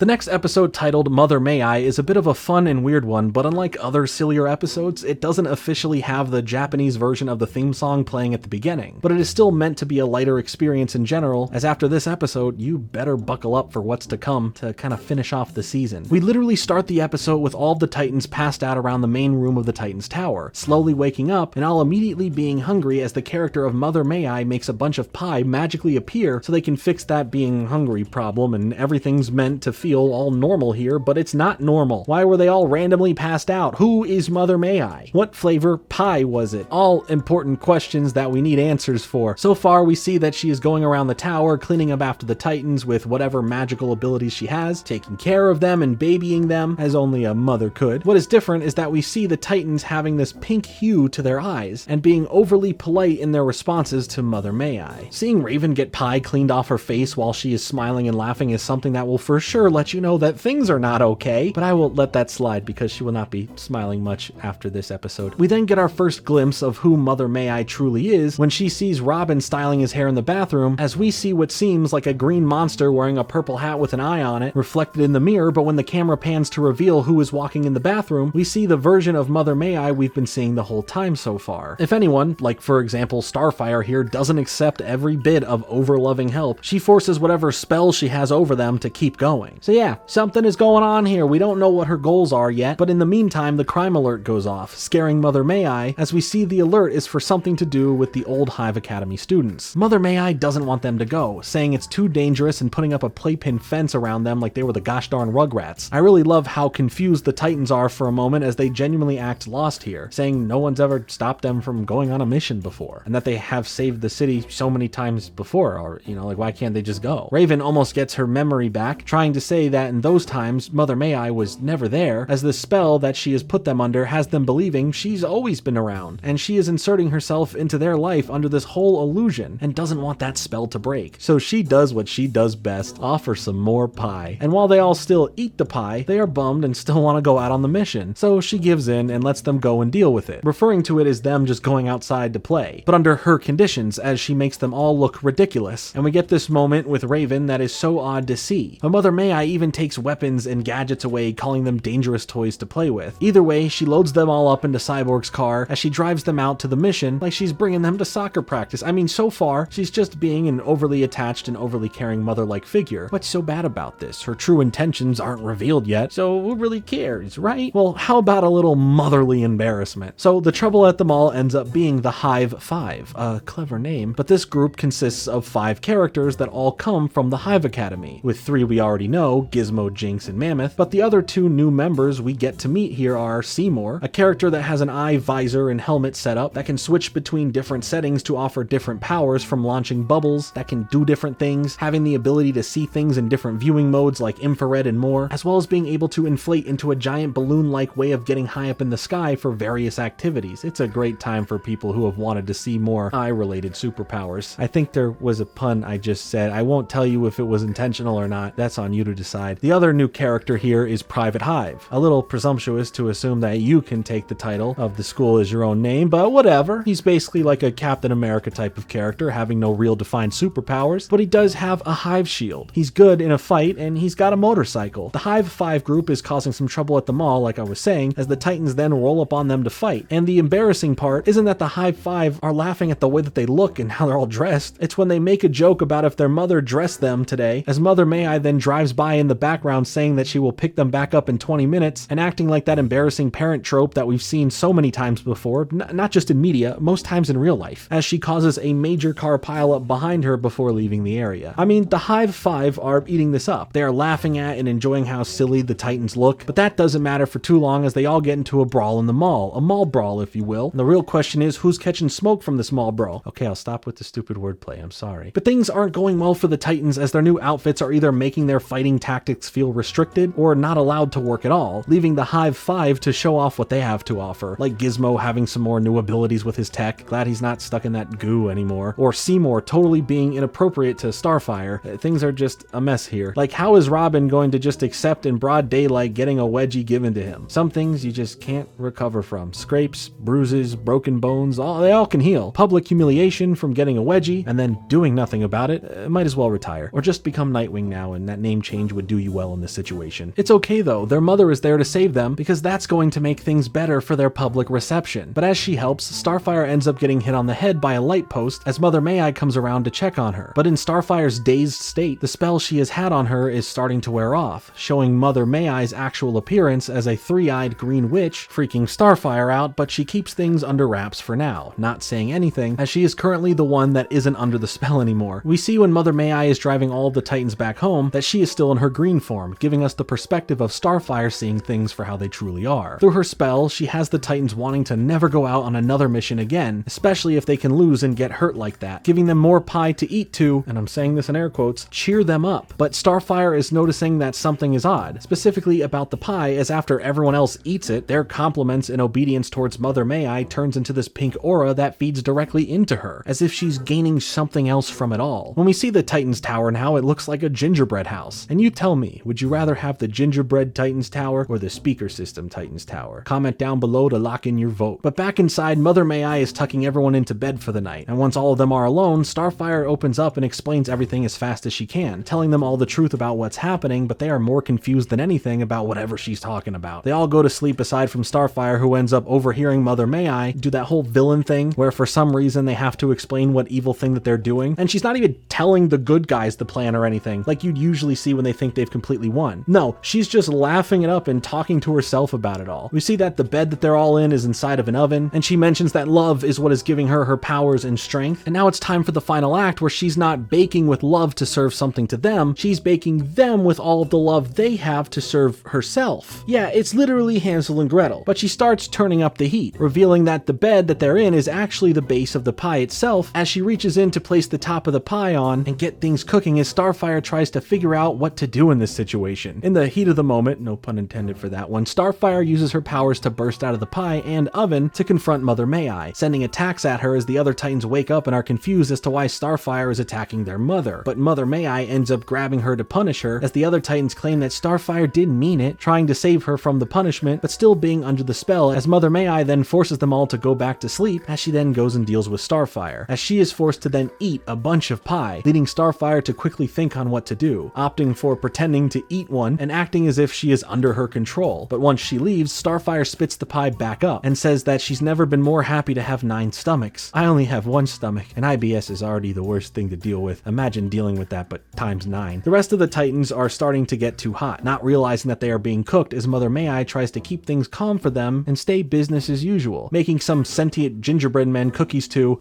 I don't know really. She just says things will be alright soon and then unleashes a few of them to look at the Titans as they cook, to watch over them, to be random fodder for them to fight perhaps. Well, Starfire comes in and cuts the oven in half to save the others, as they are all worried about Mother May I being mad at Starfire for breaking her cookies. I just think a gif of Raven and Cyborg going ooh, as if they were in class and another student is called into the principal's office, would just be perfect. As Starfire tries again to explain everything, they all just start taunting her about getting in trouble as the gingerbread man army is growing in numbers, but they're just gingerbread men. My money is on anyone else for this fight. It'll be the biggest gingerbread man massacre ever, until about 3 weeks later in 2005 after this episode premiered as Ninjabread Man was released. At least for the European market. You probably remember this one-of-a-kind game from its 2007 Nintendo Wii release. Anyway, Starfire does what she has to do to get the Titans back to their normal selves, and hits them all over the head as they start realizing, hey, everything's not alright. The tower is completely different. They're all wearing silly outfits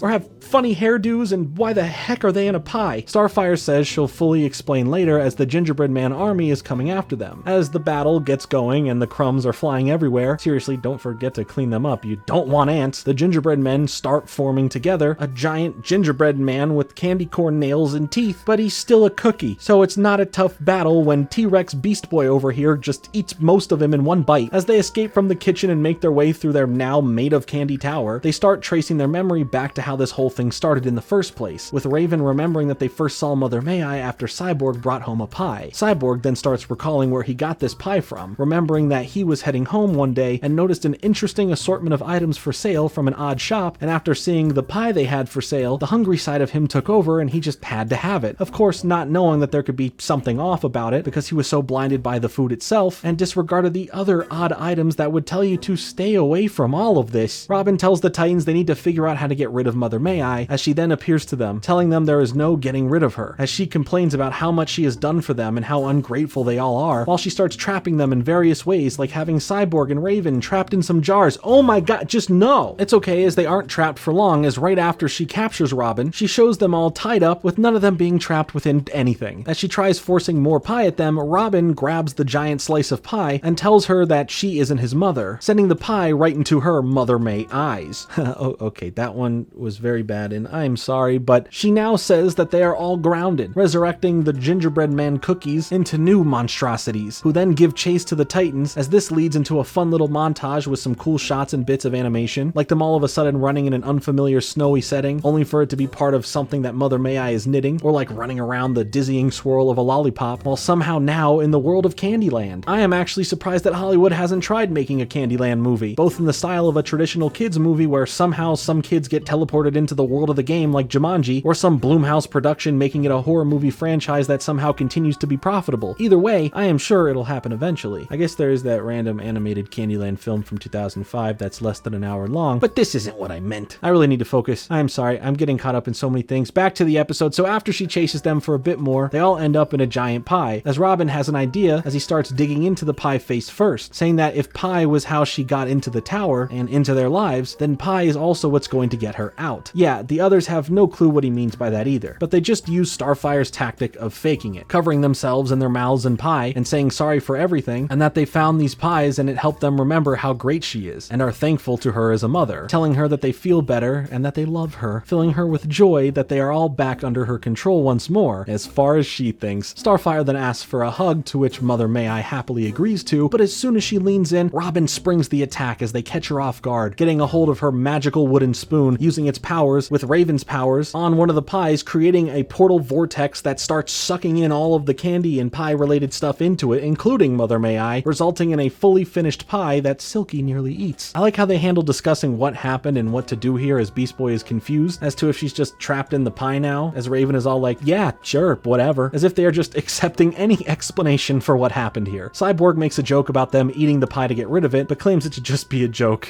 mostly. Robin then claims he knows what to do, knocking on the door of where the Hive 5 are located, leaving the area and only leaving the pie at their door, as Gizmo answers and is totally fine accepting in this randomly delivered pie. We then see that the Hive 5 are digging into the pie and are now under Mother May I's spell, as she now is taking care of them, ending the episode on a note where technically if these characters can't get themselves free from her spell, then they will be eaten eventually.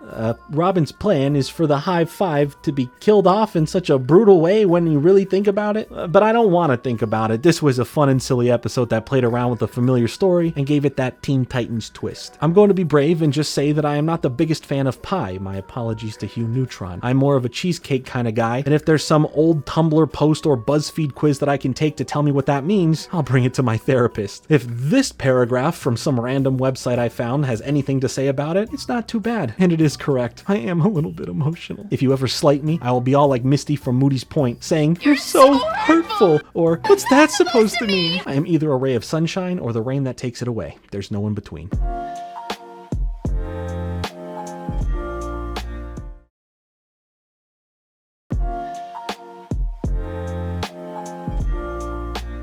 No, you can't be. For the next episode, we start something a bit different to close out the end of the season with the aptly named 3-part series of episodes titled The End. So to start things, we have The End, Part 1. Sounds ominous. And that's because it is, as we start things off right where we left off the last time when dealing with Slade and Trigun, as the two of them are speaking once more. Trigun announces that at dusk, when all of the planets are in alignment, the portal will be open and Trigun can be set free. Slade says he will make sure Raven is ready for her destiny, and that for bringing this gem to him, he wants to make sure that his end of the deal is kept for returning to Slade what is most precious to him, as Trigun confirms this as they both prepare for the beginning of the end, with Slade saying that it's a beautiful day for the end of the world. When we now cut to the Titan's tower, we see the sun starting to rise as Raven is awoken with a fright, seeing that she is completely covered in the red markings again as the mark of Scath appears on her head, fearing what is about to finally come. Outside now, Raven is looking onto the sun fully rising, as she also looks at her markings glow. Robin ends up joining her to watch the sunrise as she hides her markings for now, listening to Robin talk about the start of a new beautiful day and that wonder that comes with not knowing what the day will bring. She doesn't bring up her concerns, opting to just enjoy the moment for now, as this could be the last day of the sun rising on a peaceful landscape, wanting to then go back inside with Robin to enjoy some breakfast. Everything is so quiet. You can feel the tension and build up through these peaceful moments just knowing what is about to happen, as the majority of the characters here are not in the know. This is a time to capture the beauty of what this world is, especially for Raven, being surrounded by her friends, taking in the tranquility of the fresh air and natural lighting of nature. She takes this time to be the one to make breakfast, not doing so great on making the pancakes, probably should have just stuck to waffles, but regardless, the others are a bit concerned as to why she is doing this. She says she just wants to do something nice for all of them. She wants to enjoy as much time as possible with them while trying not to let out the information about what may be coming. Before things get really dark, we at least get these wholesome moments and more playful animation to contrast against where things will get. yet. After a mixed bag of breakfast here, she awkwardly asks if they would like to hang out, as in them all doing stuff together, rather than the usual of Raven doing her own thing with meditation or reading or anything else really. But before this can be questioned by the others, they get an alert to head out on a mission, which sucks for Raven's sake because of wanting to spend some quality time with her friends that isn't just fighting bad guys or dealing with world-ending events, you know, the usual annoying stuff that gets in the way. But when they roll up to the scene, it ends up being Plasmus that's causing some mayhem, and it's good to see him. It's been a while. Raven is pretty relieved that it's only Plasmus and nothing worse, fearing what this actually could have been. But we do get this amazing fight throughout the city that goes incredibly hard, where Raven is spending her time in the fight saving her friends. Like at first, catching Robin before he slams into a building, as he says he owes her one. But as the battle just continues to go on, Raven has had enough, using her powers to then astral project herself inside of Plasmus to explode him, leaving only the human form of him on the ground defeated as she brushes the goop from her face and hair, offering the others to go out for pizza. Today is not the day to be a random, smaller, reoccurring villain, as Raven only has time for her friends, and possibly the end of the world. When they are all at pizza, which yes does include Silky hanging out with them as well, Robin makes a comment to Raven about her being really quiet as she responds that she's just trying to have a good time hanging out with her friends. You can feel how wholesome this all is coming from her. She's trying to not take for granted the people that make her truly happy in life, all while trying not to let the worry of the apocalypse take away from that. Later on, as they're all walking through the park, which is just kind of funny for the fact that they're all just dressed up as superheroes and just casually walking through a park going about their day. Don't know why, it just looks funny. But Raven here is ready at any moment to fight for her friends as Beast Boy screams over something, causing her to get ready for a fight, but it was just him finding a heads-up penny on the ground, meaning good luck and oh boy will they need it. But as things are still okay for now, Raven is saying yes to everything with any of them, willing to play some stank ball with Cyborg and Beast Boy, paint toenails with Starfire, and it's freaking all of them out as Robin questions what's going on, and Beast Boy questions why he hasn't been called stupid by her all day and if she might be a robot. She says that she just wants everyone to have a nice day and that they should all hurry along because they have a lot to do before sunset. But almost like a curse being spoken, a shadow eclipses the sun, turning day into night. Raven's body starts contorting as she falls over, now covered in her markings again. Robin tries helping her sit up, asking why she didn't tell them, and understands that what they've all been fearing is happening. Starfire assumes then that today is the day, as we see a frightened Raven with tears in her eyes confirming this by saying, the end of the world. We pan up from them at the park to see the eyes of Trigun now present, like we've seen represented in many other ways. Luckily, Raven has friends like these around her as they carry her back to the tower and explain that together they have been preparing for this moment, setting up and staging a way to help take on Trigun, as she first finds this all really heartwarming that they would have done all of this for her, but she also holds the burden of everything that is about to happen, warning them that they should just be getting out of here and saving themselves. That's not who the Teen Titans are though, as their plan is based around Trigun needing to get to Raven to use her as a portal. If Trigun can't get to her, then what's the worry, right? Raven tells them there is no stopping Trigun from doing that, as Robin says that they will as they enter into a secret room that has other symbols plastered on the walls that they had learned from Raven's books. It's all state-of-the-art in here and nothing living should be able to get to her in this room. They went through all of this trouble secretly to make this room happen for Raven to help protect her, and Raven is appreciative of all of this, but says that there is no stopping him. He's not just another villain, he's the incarnation of evil, the source of all darkness, and that the Titans don't know him or what they're up against. But Robin responds that Trigun doesn't know the Titans, telling Raven to stay in the room while they watch over her from a window above. Beast Boy runs back in to see Raven again for a moment, placing the heads-up penny in her hand and telling her it's for luck, as he then runs back out. It's very sweet, and I love little moments like that within the show, and it will have a little bit more significance later on. Raven speaks to herself saying that all the luck in the world won't help them now, as we cut back to Slade speaking with Trigun. He tells him that the hour is approaching and his army is ready, confirming to Trigun that he is ready to play his part in all of this, demanding Trigun to have his payment for all of this ready when he returns, as Slade then commands his army of fire demons to rise and follow him, with Trigun telling Slade to go and bring him the portal. As Slade makes way with the army, Raven is meditating, thinking that maybe there is some unbelievable way that if anyone could help defeat Trigun, it could be the Titans, trying to be positive and believe in her friends after how serious they are taking this and how committed to the situation they are, putting their lives directly on the line to help fight. Awakened in her own head though is the voice of Trigun, who tells her she knows better than to think such stupid thoughts, as Raven is in disbelief that he could be here within her head as the shadow of Trigun looms over her. She tells him to get out, but he's always going to be a part of her, he says, visually pulling her down into the fiery depths to say that her whole purpose for being born is so that he can use her as a vessel to rule the earth. She replies back questioning what if she didn't want to help? What if she refuses to be his portal? As this only enrages him further, explaining that she doesn't have have a choice. He is the one who decides what happens and there's nothing she can do about it. She tries attacking him as he effortlessly blocks it, calling her daddy's little girl as she says that she's nothing like him, but right on cue, her eyes change to his 4 red eyes as she flees back and falls to the ground while the silhouette of Trigon menacingly walks towards her. He taunts her further about all the pain and destruction that she will bring, saying like father, like daughter, and that there is no hiding from her destiny, as we see her still within her room as the others are aware that Trigon is already trying to contact her, but they believe she is still safest within the room, resisting it the best she can. But that doesn't mean the Titans get to sit around and do nothing as Slade arrives, ready to fight at the Titans tower, as the Titans are now going to meet him face to face, making a grand entrance from the top of the tower and down to the rocks below. Slade demands that they hand over Raven, as they of course will not, but he says they have no choice in the matter. As you then can expect, Beast Boy does say, yeah, you and what army? Also, we can get that cool shot of the Fire Demon army instantly appearing all around them as Slade sends them into attack. Robin, of course, tries to go after Slade first, but after Slade sends Robin back into the mix with the Fire Demons, we see that the Titans are giving it their all within the fight, but not doing so great. Beast Boy here even turns back into that werewolf once again to help fight, which is cool to see that this is probably brought out for when he really needs it, when the stakes are high and his feelings and emotions are high, which makes sense since this all has to do with Raven and trying to protect her from everything.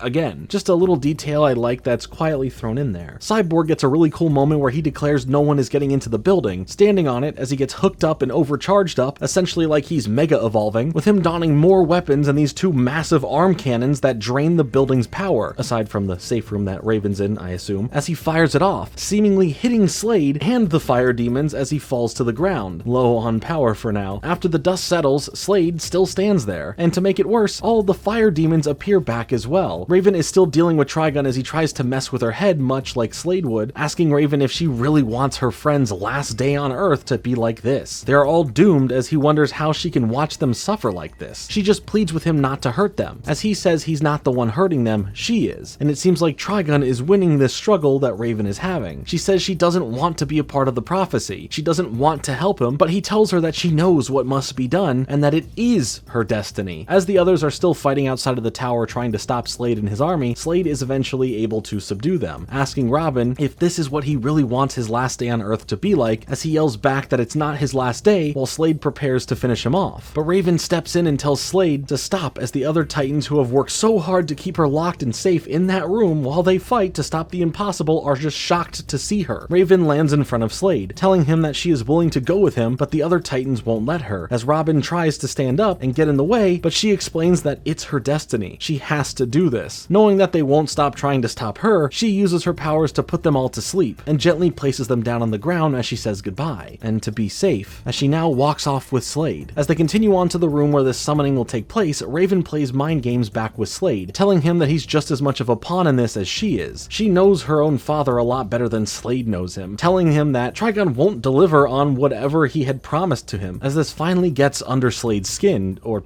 armor, as he snaps, telling her to shut up, but some of the Fire Demons grab onto him and hold him back, as he is not allowed to hurt the gem. They are not listening to his command, as Raven then turns to him and says to Slade that he is already so insignificant to all of this, as we see her now having the 4 red glowing eyes of her father as she speaks. Raven then says leave him, as the Fire Demons listen and follow her as she makes her way to the room, all on her own. The rest of the Titans eventually wake up and are worried about Raven, but luckily Cyborg is able to track her down, saying that she is at the old library that we had seen in the last episode about this storyline as they all rush over to get there. We see that Slade is back in the underground speaking with Trigon, saying that everything is all good and set up and he would like his payment now. Trigon seems confused though over this whole payment thing, claiming that Slade really did nothing in the end, as Raven is going to where she needs to go out of her own free will, and that this was his work that helped get through to Raven. Slade exclaims that they had a deal and that he had held up his end of the bargain, as Trigon just laughs at him, confirming what Raven had just said about him. In Slade's anger, he uses his new abilities to send giant flaming balls at the eyes of Trigon here, which really do nothing, as Trigon says he gave him those powers anyway, and he can just take them away. He then suspends Slade up into the air and strips him of his powers, removing the mark of Scath on his mask, and then seemingly full-on disintegrating Slade. But I guess we will have to wait and see what happened there. Raven finally enters the room where the gem would need to be, looking down at the penny in her hand, showing that she is still in this more than we are led on to believe, based on Trigon getting to her. She then says that it's time and that the prophecy shall be fulfilled, but behind her in the crowd of Fire Demons is her friends coming in and attacking all of them, but before they can get through all of them to get to Raven, they catch and hold them back, as Raven then then commands them all to let them go. She tells them that it has already begun and there is no stopping what is meant to be. Robin tries to confront her over this, saying that she is willing to give up on everything over some prophecy she learned as a child, as she responds by saying she knows what she knows. Robin keeps on trying to get through to her, saying that she can stop this, she can fight back, she can help make it not happen, but she's known her whole life that this day was coming, as she explains that she tried her best her whole life to do the right thing, to fight back against crime, to help make the world a safer place, all in the efforts of countering this awful thing she knew she was destined to cause. The guilt she has felt her entire life for something she hasn't even done is what helped her to become the superhero she is, and through this, she has found these incredible friends that made her time here feel amazing. For the most part, there were a few bad times, but mostly feel amazing. Robin tells her that you truly don't know your destiny, but Raven says there are some things she does know, and says that she has such wonderful friends, and that all she wanted was to make their last day perfect, and feels even more guilty yet grateful over the fact that they spent it worrying about her instead. Robin grabs her hands and says that this is what friends do, but she backs off from this and says that as friends, you have to let me go, using her powers to seal them off from her as she makes a break for the high up hand of the statue. The Titans try whatever they can to break through the barrier and stop her, but it's too late. She makes it to the hand and recites the chant that we heard the ghost skeleton say in the other episode. And while the other Titans are freaking out and having a bad time over this, Raven's hands say rock on. But for real, her body gets covered in the markings again as her eyes begin to glow. The markings jump off of her body, creating 3 rings that are circling Raven, and the Titans just sit there and watch in sadness of it all. She then is completely surrounded in a ball of energy, leaving only her hand holding the penny sticking out of it as she drops it down when she gets fully sucked in there, leading to an explosion, causing her to disappear as a massive portal then opens up, spreading over the whole statue as Trigon then emerges from it, claiming the Earth as his, as we get to see him partially in his full glory for the first time in the series. As he now stands tall over the Titans, we cut there as the last thing we see for the episode. A lot of this episode is of course setting up the big moment here as we deal with Raven and what she's going through, and to an extent, deal with Slade and where his story in all of this was going. I am glad we still get 2 more episodes in this 3-part ending, allowing this whole thing to take its time and breathe as we go through it. So sure, while it's just the setup episode before the big stuff happens, there's still so much to look at and take away from it. Emotions are on full display, great dialogue, especially from the villains to bring out how menacing and downright impossible this whole situation will be. I for one love this storyline, like I've said before, so let's move on to see what happens next. But I still can't believe it. Continuing on from there, we have the end part 2, where we start from the exact ending that just took place, revealing Trigon coming to Earth, but we get a bit of an extension here, seeing him already attacking as well as the whole world being turned into a fiery apocalyptic wasteland. After this major event happens, we find Robin, who was saved from all of the terror and turning into stone by having a special Raven-looking spell blanketing him from it, as he then wanders around, seeing all of the destruction, seeing all of the people that were turned into stone, leading him to feel all alone and filled with so much sadness. But then a Raven with just 2 eyes instead of the 4 is spotted by him as he follows where he thinks it's leading him, as he believes this Raven is or has something to do with Raven herself. Once there, all he has is a better view of all of the destruction. Things here are extremely dark and bleak. Everything is destroyed, humanity is frozen in time, and there is no one from Call of Duty saying mission failed, we'll get him next time. But as the structure starts falling apart a bit more, causing Robin to fall, Cyborg appears out of nowhere to save him, as then the rest of the Titans all appear as they discuss the same circumstances that brought them back together. They were all protected and ended up surviving everything, and then led here by a bird. Robin recalls hearing Raven saying something like, be safe, as this all was happening, claiming that it must have been a spell to save them in the middle of the end of the world starting. It seems like there is nothing that they can really do. I mean, come on, the world seems destroyed, and as far as they know, they're the only ones left alive, or, well,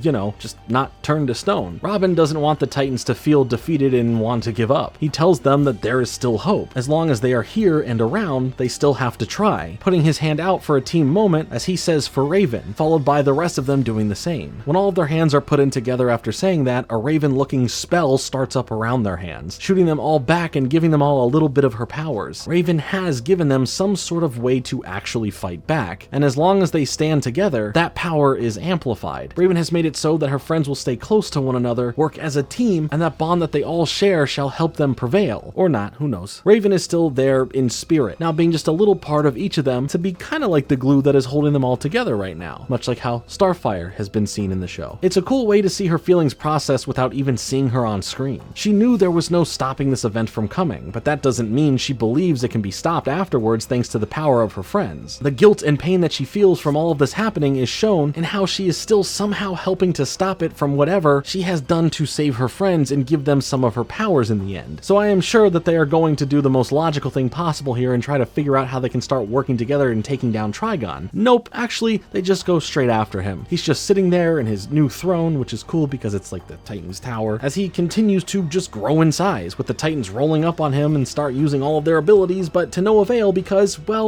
what did you expect? Trigon doesn't even stand up. He's not even surprised that they survived. He just really doesn't care at all, and that's pretty funny. Starfire brings up the one time that she had Raven's powers before, and explains to the rest of the Titans that Raven's emotions drive her powers, which is also true for her powers that Robin learned about a few episodes back, but they all agreed that they all need to get angry together to grow in power, locking hands with one another, creating a circle around them as they begin to glow that white outline like Raven would, floating into the air as they chant Azarath Metrion Synthos, sending a powerful blast of Raven's energy directly at Trigon, hitting him as even he's surprised he's in pain from the attack. Trigon thinks that they are stupid for trying anything while he's just chilling out and trying to gather his strength for something even greater, telling them that even after Raven had given them this little parting gift of her powers, they still couldn't do anything to him, telling them to be gone as he hits them with a minimal fraction of his powers, sending them flying back into the debris of the city. Realizing they are just back where it all started, where Trigon rose from the ground and Raven disappeared as they start losing hope, finding it hard to cope with the fact that Raven is truly gone, assuming that regardless of what she left for them, she has passed on, being a sacrifice for Trigon's benefit. But as they are all sad about this, the least likely person you'd expect to offer anything more than pain to the Titans speaks to them, saying Raven's not gone, as Slade walks out of the shadows. But before Slade can say another word, the Titans, with all of the hurt that they feel, immediately start attacking him. He, however, does not want to fight back, saying he isn't here for that and it's actually here to help them. Of course, they don't want his help, with Beast Boy getting in his face to personally tell him that. Slade not only led to so much pain for Beast Boy over Terra, but over Raven now as well. Beast Boy is not allowed to have any romantic interest in the series, but none of that matters because this is Slade, so he's gonna be cheeky and sarcastically mocking how I guess they truly don't need his help and they clearly have everything under control, and that Beast Boy doesn't get what he wants. Starfire's anger over everything has her rushing in to pin him against the wall, with Cyborg aiming his arm cannon from a distance as the two of them say they don't believe whatever bullcrap that he is talking about. Slade then says that the Titans can view him however they want, but what Trigon has done is something he would never wish upon the world. But my guy, you knew what was going to happen. You helped facilitate it. Maybe you still didn't want this result to fully happen like it has, but regardless, you made a deal for whatever you wanted and then didn't get it, as you were contracted to help make this all a reality. So maybe don't make a deal with the devil. But I guess it's time for the trope of the villain playing in that gray area to help the good guys. You know the drill of all the possible ways that this can go. He even admits it right off the bat. He doesn't feel remorse for what he's done, even if he's helping the Titans in any way. It's only for the selfish benefit of himself in the long run. He's not saying sorry, he's saying the enemy of my enemy is now still my enemy, but we have a mutual agreement to work together for the time being to deal with their common enemy. Slade talks about Raven still being alive, as it may seem that she is gone for now. Becoming the portal and fulfilling that part of the prophecy was just part of what else she is going through. He won't explain what he will get out of this, claiming to just have his own reasons, but if they want Raven back, only one of the Titans is allowed to come. Of course, they want to make it an all or nothing type of deal, as they all want to go save Raven, but Slade explains that Trigon is all-seeing, and for this to even work, he would need to have another distraction to deal with that allows Slade and one other Titan to slip by his sight. The Titans don't know what they can do in the form of distracting him, going off of what they just experienced, but Slade says he doesn't expect them to win. Heck, he doesn't even expect them to all survive, but to just endure. Robin volunteers to go with Slade as Starfire is worried about him making whatever journey lies ahead. Slade says the reason he is growing in strength is that traveling here had taken so much power in the first place from him, revealing in his hand a ring with markings on it saying that this could help. It's called the Ring of Azur. Its abilities help keep a form of protection from Trigon to whoever is wearing it, as Slade explains that this is something he knows firsthand, which lets us know that he was able to survive what happened to him at the end of the last episode was because of this, as now Starfire grabs onto the ring. It was forged by those responsible for trapping Trigon in the first place. Robin and Starfire give each other a big hug, as they will have to go their separate ways for the time being, saying that he knows she can do this, and he knows the Titans can do this. As the Titans all say goodbye for now in their own unique way, Slade sarcastically calls this touching, but tells Robin that they need to go as they have a lot of work to do. Robin hesitates for a moment, looking at Starfire as if there was something more left unsaid or some sort of action not taken, but Slade hurries him along, making the process of him leaving for now that much harder on all of the emotions being felt. Before he's almost gone, he turns around and tells the other Titans that he will bring Raven back. He promises. As Slade and Robin make their way to where they're going, Slade says that Robin may not like what they find if they succeed on this journey to wherever they're going to. Robin doesn't care, saying he will take his chances as this awkward journey between these two great foes of one another has turned into a semi-partnership for their own personal reasons. As far as the other Titans for now, they head out to mess with Trigon for a bit, with Beast Boy setting things off by secretly flying into Trigon's ear and pulling off a similar move that everyone wanted Ant-Man to do to Thanos, as Beast Boy then transforms into a whale, stuffing up the inner canals of Trigon's head, causing him to get up and freak out over the pain. Starfire then launches Cyborg in to shoot a big blast from his arm cannon, but all this does is bounce off of him and get sent back. But this was all enough to just get his attention and distract him away from focusing on anything else. Then they just stand there as Trigon sends in a beam of lava from his mouth, but they reveal to be inside of a protective bubble, keeping them safe as Starfire had the ring on, surprising Trigon that they would have it. He sits back down, knowing that they have obtained the ring from a former minion of his, saying that fighting the Titans here is beneath him, as the mark of Scath appears under them. The three of them all begin to be affected by the mark, as they feel the pain it causes with these anti-versions of them crawling out of their bodies, creating black and gray copies of themselves, as Trigon says that they are now their own worst enemies. Does this guy think he's trying to be cute here? These anti-versions of themselves are basically just the evil versions of themselves, kind of like the anti-fairies in the Fairly Odd Parents, but less goofy. As they end up having to fight themselves, literally, we see that Slade and Robin have some time on their journey to have a chat as Robin starts grilling him on why he would be working with Trigon in the first place. Was it for money? Was it for power? Why did he play a part in all of this? Slade doesn't offer much, saying that it's not that simple and that it was going to happen with or without him being involved. This conversation gets interrupted as a bunch of fire demons come out to attack them, leading to the two of them having to work together in the fight to defeat them all, as we see Robin having this moment where he saves Slade from some of the fire demons. But the most important takeaway here is that their moves are in sync, having near identical moves and tactics to fight them. Slade ends up dodging one of the fire demons' attacks as it goes after Robin behind him, but Robin is able to get it, calling out Slade for not helping there, as he replies saying old habits die hard, but this actually distracts him, as he then gets hit by one of the fire demons right in the face, knocking off his mask, and after Robin defeats the fire demon for him, Slade turns around to reveal his face for the first time, but all that is left under the mask is a damaged and scarred skull with his one eye still there. This is a very shocking reveal, but you can start understanding everything makes sense, as this would confirm that he actually did die, and aside from whatever powers he was granted from Trigon, his body since coming back was a lot more easy to break apart, but also for him to just snap it all back together. Does that make sense, since he would just be mostly all bone, right? Or at least able to deal with the pain and broken bones a lot easier. Slade tells Robin that he is sorry that he had to see that, saying that right now he is currently incomplete, but doesn't want to offer much more than that for now. Robin draws a line in the sand there though, saying that if he doesn't start getting some real answers finally, then Slade is on his own, and their little team-up side quest with one another is over. Slade then finally starts explaining things, telling Robin that when Terra betrayed him, that should have been the end of him, but he found himself in the presence of someone who was looking out for him as he sees his own body as a skeleton through the bits of his armor that's left. The more we get to see of his body, you completely see that he is just basically all bones. But this other person,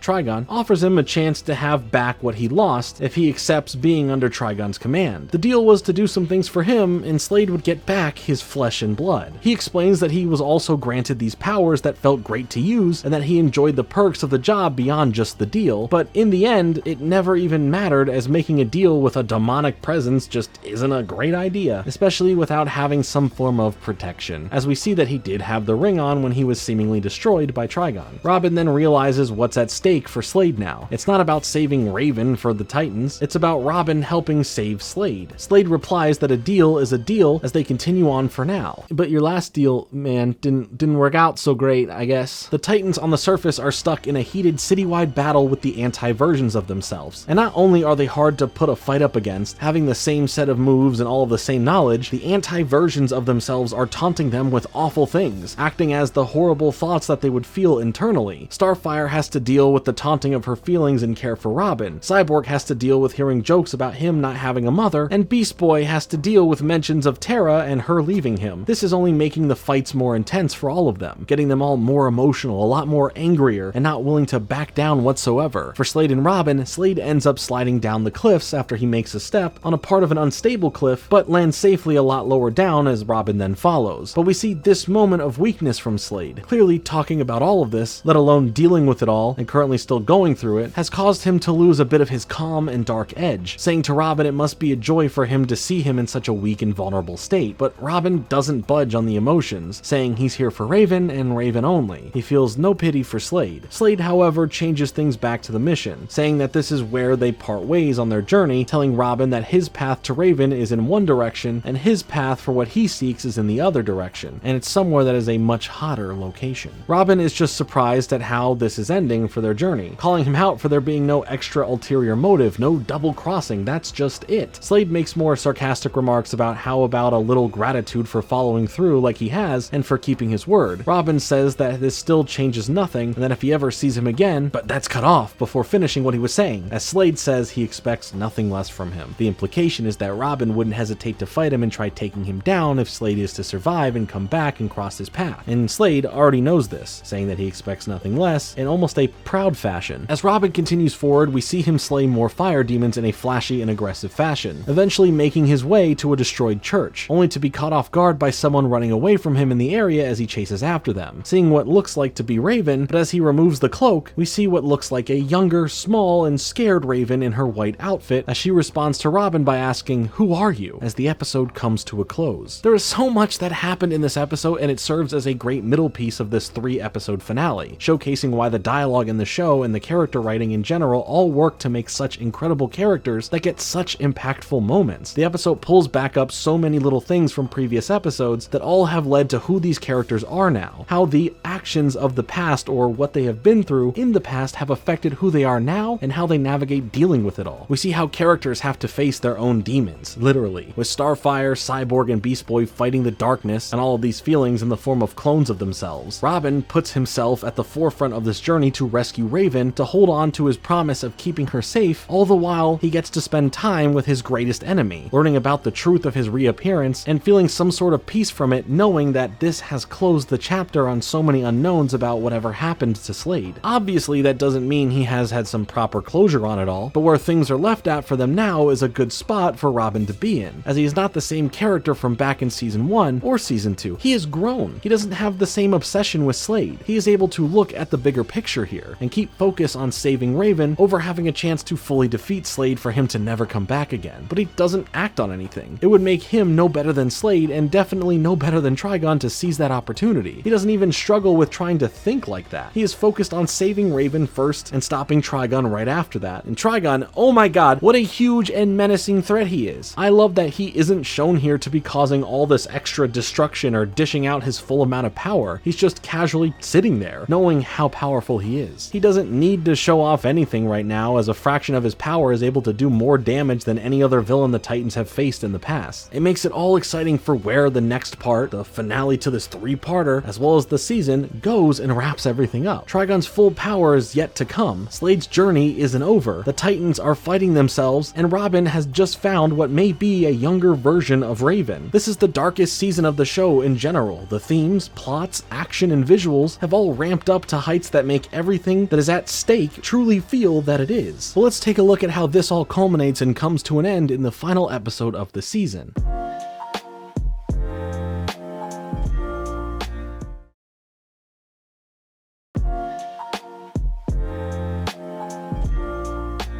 How about a story? Finally, we have reached the last part of the 3-episode season finale with the episode The End, Part 3. Starting off on Starfire waking up in the wreckage of the city, only to be greeted by the anti-version of herself taunting her further, asking why she even bothers to get back up and fight when they all know that the end has already come, as she sends in an attack towards Starfire. Things are just getting worse for Earth as the Titans still deal with battling themselves, with the sky full of red clouds swirling together and shooting out lightning. Trigon watches in joy over the Titans fighting for their lives, saying that for now, while they have the ring, they are safe from his wrath. That doesn't mean that they are safe from their own personal demons, as the anti-versions of them are pushing them to their limits. I just really like the Jurassic Park 3 reference here between the Beast Boys. I just wanted to point that out. The Titans regroup and can't hold on much longer, but they must keep Trigon distracted for now, trying to push themselves to continue, but the anti-versions of them decide to tattle on their plan of distraction. But Trigon replies to this news by saying that he knows, in the most nonchalant way possible. possible. He then explains that he knew about the whole rescue mission plan before it was even thought of in the first place, telling them that they underestimate just how powerful he really is, and that the Raven that they knew is long gone. While there is some version of Raven that is out there, it is not their Raven that they knew, as she is completely gone forever. We then cut back to that younger version of Raven that we saw at the end of the last episode, where she is confused as to who Robin is as he tries to help rescue her, saying that everything is going to be okay and that he is here to help take her back, but this only frightens her more, causing her to run away as Robin chases after her. As he keeps trying to get to her, she tries to push him away, hitting him to get back her cloak as she continues running. Eventually, after she stumbles, Robin catches up to her and offers to help her up as she says she's lost, with Robin replying that he found her and she doesn't need to be afraid anymore, saying he will help her. She grabs onto his hand as he continues by saying that she just needs to let him help her and it will all be okay. As far as Slade's personal journey, he finds himself going deeper into the underground, knocking off his mask as things get a bit rocky, with him stumbling to a door that has the mark of Scath on it, with a guard in front of it saying that his journey ends here. What he is seeking cannot be reclaimed. Slade adjusts his mask back on, giving us a glimpse of his skull to add weight to the words he says about having nothing else to lose. But this guard, who also bears the mark, is no joke, getting the best of Slade easily for now. But back on the surface, they're all still struggling to deal with themselves, accidentally then coming up with a plan after Beast Boy says that he didn't know that he was this tough, and Cyborg mentions that he isn't, and that he could beat Beast Boy up any day of the week, as Starfire then suggests that they all fight each other instead of themselves. Beast Boy takes on Anti-Starfire, Cyborg goes after Anti-Beast Boy, and Starfire deals with Anti-Cyborg, making the fight a bit better for each of them to take control of. This ultimately leads to their defeat as they return as spirits and part of those three back inside of them. But there is no time to celebrate because Trigon is absolutely pissed, storming over to the Titans and saying that the rule of mortals has ended and the world belongs to him, as he rips open a giant chasm into the earth, setting free a horde of fire demons out of it, making things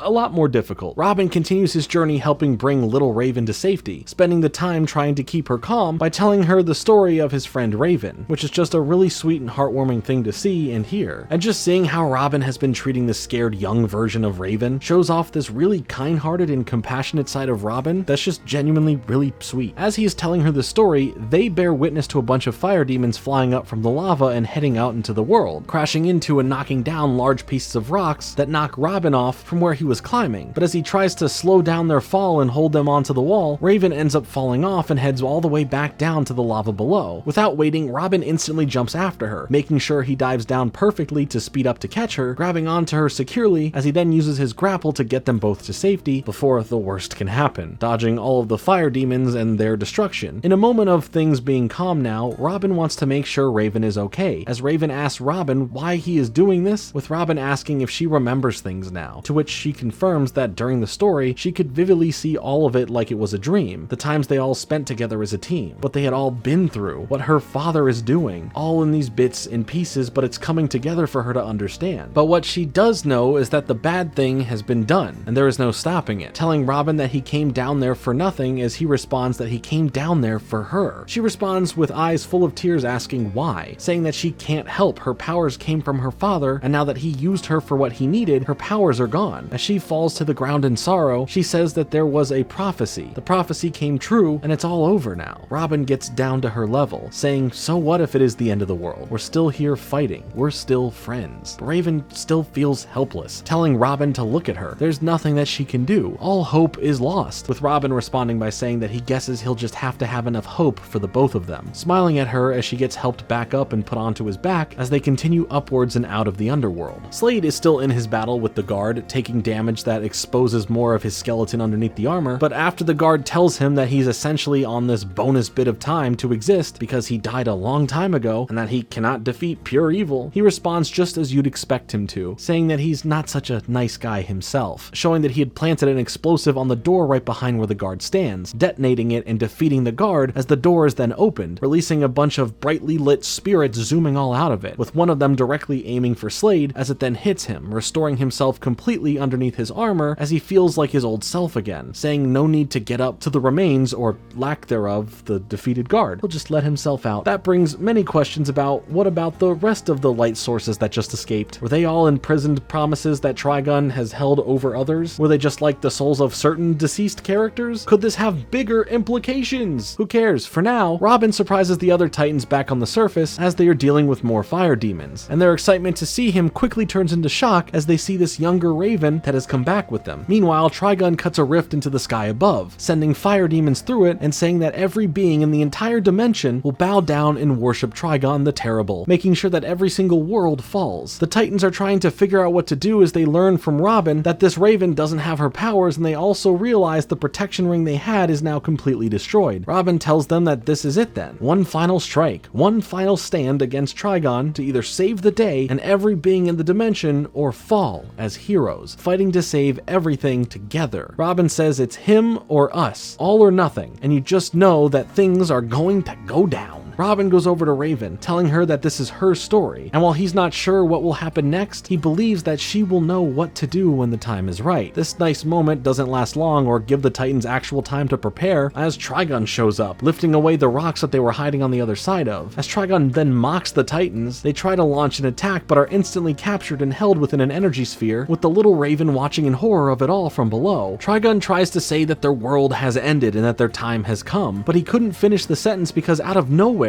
Slade, wielding the weapon from the guard, comes flying in to deliver a massive blow to his head, knocking off one of his antlers, resulting in the Titans being set free as they all charge in for an attack now, all running towards him as he appears as this giant shadow of the Colossus-type beast. The Titans are fighting back like they never have before, all working in unison to perform combos of attacks that are actually doing damage to Trigun and disorienting him. Little Raven watches in shock that this is actually happening, saying to herself that she doesn't believe it. Trigun's always been this impossible to defeat, all-powerful being, and she's never seen him in any other light, just living in fear of not what he can do, but what he will do. Slade jumps back into the battle as well, telling him off by saying that he's no one's servant, hitting him back further to where he's now back in the lava. As they were all working together and seemingly doing real damage to him, Raven is still in shock, but when Trigun feels like it's just hit a limit where it's too much, he yells, "Enough!" shooting a beam down at the Titans and Slade, taking all of them out. When the dust settles a bit, Raven runs over to a defeated Robin, telling him that he has to get back up, begging him to, but her father comes over to her and tells her farewell, shooting a blast down directly onto her to add her to the list of casualties. But to her own surprise, she was able to create a shield with her powers, this time in white instead of the usual black, shocked that she even had any powers left at all. Trigun doesn't seem too worried though, as he talks down to her, saying that she's still no threat at all to him and that he is her creator, her master, and her existence is only based on serving him. She only lives because he allows it. But all of the pain, guilt, sorrow, and every other emotion she is experiencing have fully come in sync with one another, as she's already been in her white outfit, and we've discussed what this has meant in the past, but here all of the emotions help her understand everything that she needs to know. She stands up and says that he may have created her, as in a flash of light, she appears as her normal self again, this time with the longer hairstyle, still wearing all white, as she continues her sentence saying, "But you were never my father," blasting him with beams of white energy while the rest of the Titans start waking up as they see her unleash all of her pent-up rage about Trigun's fathership skills, saying fathers are kind, they protect you, they raise you, continuing to say that she was protected by Azarath monks, that she was molded and raised by her friends, as the power she lent to the others now returns to her as she glows brighter and brighter, saying they are her family, this place is her home, and that he is not welcome here. She ascends high up into the air, using her Azarath Metrion Synthos chant to create a massive white energy raven symbol that overpowers and seemingly destroys Trigun, as the power from her spell spreads rapidly around the world, reverting it all back to normal. Buildings are standing back up, people are no longer stone, the water has replaced the lava, and the skies are nice and blue once more. As she floats back down to greet the Titans, they think that was unbelievable, but with a smile, she says it's not, hugging tight onto Robin by saying somebody believed, as Robin tells her welcome back. When Robin gave her hope when she had none, the way he had never given up on her from the very minute this whole thing started, and giving her the reassurance that he believes she will know what to do, all led to her finding that belief in herself as she watched all of them do the impossible, just like they said they would, finding a way to hurt Trigun and never giving up, all to not only save the day, but to save her. Beast Boy calls a timeout and is freaked out over this version of Raven, calling out that she's all smiley and is all dressed in white, and is now just giving out hugs, but she reassures him that she's still the same, saying her favorite color is still blue, the smile is something that won't stay because he's not funny, and while she could have gone on a list of more things, this causes causes Beast Boy to be filled with excitement, rushing over to her to give her a big hug and feeling that she is back, as she just takes it, but still says, quit it. Later on, when they are back at the tower, we see that things are starting to feel normal again. Cyborg, Beast Boy, and Starfire are trying to make breakfast and overall are just having a good time, and it's nice to see them together after all the fighting they had to do between the three of them. Robin, however, is looking out of the window on his own as he looks for any signs of Slade on his device. Raven walks over to ask if Slade got away, as Robin confirms what he said to Slade back when they went their separate ways, saying that when he shows back up, they'll be ready to take him down. Raven then asks how he does it, elaborating on that by saying keep hoping, especially after all that has happened, after everything that she had caused. How does he still manage to keep any sort of hope that it will all work out? He tells Raven that it's because of her, saying that she's the most hopeful person he's ever met, and from the day she was born, she was told that she was going to be evil, and only around to eventually cause horrible and unspeakable things to happen. But despite all of that, she still dared to hope that she could go beyond those labels to become a hero. She responds by saying that she thought it was all over, as she then struggles to get the next part of the sentence out by saying, and suddenly, as Robin fills in the rest, saying that you have your whole life ahead of you. You can decide your own destiny. The feeling of her being completely free, no longer under the looming threat of all the bad she is supposed to bring. Her life is now completely up to her, and she is now able to truly start living, enjoying the people she calls family and their time together. She finishes by saying that she guesses in the end, there really is no end, just new beginnings, as she looks to all of her friends, as she then asks, what's the deal? Are we having a party in here or not? Rushing over to Beast Boy, Cyborg, Starfire, and Silky with Robin to have a nice time as the episode comes to an end. Raven's story this season is truly my favorite from the entire series. It's extremely dark, but it's also extremely emotional, not being afraid to really dig into all of that. Her being able to overcome the impossible because of her friends, because someone believed and hoped for her when she couldn't. She was able to write her own history by no longer letting the force and pressure of this prophecy, this guilt of her destiny, control her. Before she even knew that she could do this, she still had a little bit of hope left when she gave powers and protected the other Titans when she was turned into the portal, starting the spark of all of this to happen, keeping her friends safe to face the impossible as they try and rescue her, creating the cycle that all led back to her finding all of the strength that she needs. She's always had this special relationship with Robin, not just when it comes to superhero and crime fighting related stuff, but in a big brother role to her where she felt she could start confiding some of her guilt, worries, and pressure to him, and he would never judge her, only believing her and trying to offer peace of mind in these stressful times, but also offering to never give up on her. It's all very wholesome and it makes their dynamic in the show that much greater. By the end of this season, the Titans here have done the impossible. This went from saving the city to not just saving the world, but the whole universe, the whole dimension. They are the strongest they have ever been in every way. They are closer than ever, work better together than ever, and are truly the definition of a found family towards each other. There is no mission too big or too small that they can't handle. There's no personal situation that can't be helped by any of them if they do it together. They are the Teen Titans, and for whatever comes their way next, whatever's opposite of them better be prepared, as the Titans looked the apocalypse in the face and told it to shoo fly, don't bother me. With Trigon seemingly defeated and Slade now once again alive and back out there somewhere, there is never a dull moment to be had. Slade, while making no effort to be a good person, still helped in the end, showing up to fight against Trigon alongside the Titans as they don't even question it. They all know what the deal is here. Slade still has his own reasons for wanting to fight, loving the feeling of getting back at Trigon by making sure he secured his end of the deal and slapping him around a bit before disappearing when Raven was able to fully save the day. So that's fun. There's a lot you could discuss there with what's going to happen with Slade or where he went off to or where his head's at. But for now, we do have one final season left to go. And where do the Titans go from here? What kind of trouble are they about to face? I'm sure that the series is going to ramp up to an ending that really makes you feel that between the first episode and the last that things have changed. For the better or for the worse. That's for you to decide. So we all know this song and dance that is the harmony between cartoons and the toy market. More than ever, the time when Teen Titans was airing was a really big time for cartoons to also be in the business of selling toys. The rise of action cartoons made it very easy to create a market for action figures or sets that would cover up a portion of the toy aisles at places like Target or Walmart. A show like Teen Titans was perfect for this. Not only are there a lot of characters to already choose from to make action figures for, it's also about the different versions of these characters that you could get, special outfits that resemble certain moments from the show, special forms of characters that are using their powers, and beyond that, stuff like vehicles would be made as well. You can have this regular Robin and Starfire 2-pack here, or you can have the Red X Robin with the goofiest smile. Heck, why not get yourself an actual Titans communicator computer that plays actual little video games on it with each card that you collect. How do you get more cards, you ask? Well, you would then buy action figures that would come with a special card, like with this Beast Boy happily skipping over to Raven, who's doing the YMCA dance. These collectible gimmicks, and I'm not saying the word gimmicks in a bad way, was a common trope of toys to do, and still do, as it can effectively sell more toys, connecting different types of toys together so you would get into their toy ecosystem. You need the communicator, but you also need the cards, so you have to get the toys, which then give you some cards. The cards themselves have some cool artwork on them and look cool enough, and it really just reminds me of the Mega Man chip stuff from around the same time. Bandai was the big company coming in to make all these toys, and they were ready to really take Teen Titans toys to the top. Thanks to the Titans Tower website, who documented Bandai's press release from the 2004 International Toy Fair in New York, we are able to see what the world was able to expect from the partnership that they would have with Warner Bros. As Karen McTeer, the executive vice president of domestic licensing for Warner Bros., geez, what a mouthful of a title, said that in developing a vibrant, engaging toy line, Bandai America has demonstrated a unique understanding of the Teen Titans property. Continuing on to say, each item in Bandai's line is a fresh approach to classic play patterns that translate the animation into a line of toys that bring the property's energy, color, and humor to life. Holy moly, I've never even heard my parents say that much praise about me! I think the coolest set is the Robin and Terra set, where they are both in their Slade apprentice outfits, or you can get stuff for your own outfit, having your own Bertarang. But if you want something a little more, of course you could just get the official costume sets for Halloween. If not, you could always be like me and go as Psyduck, or even the 1998 American Godzilla. But I do have this Grimace inflatable outfit that if I hit 100k subs over on my Pokemon channel that I will wear, complete with the official Grimace Crocs. Yes, I know I have a problem. You know what's not a problem? The video now. It's perfect, all generations of it, and you better believe that there were some Teen Titans on there, like this interactive adventure game that would play on the video player. It's like when some DVDs would be interactive video games. That's not what it was supposed to be for, but I love when stuff gets a little weird. I just would like to play Avril Lavigne's CD on my Nintendo Switch. I'll figure it out one day. At the time, you could get a few DVDs with seasons on them, or an assortment of episodes, but who needs these anymore when we have the Blu-ray set for the series that came out in 2019? Now this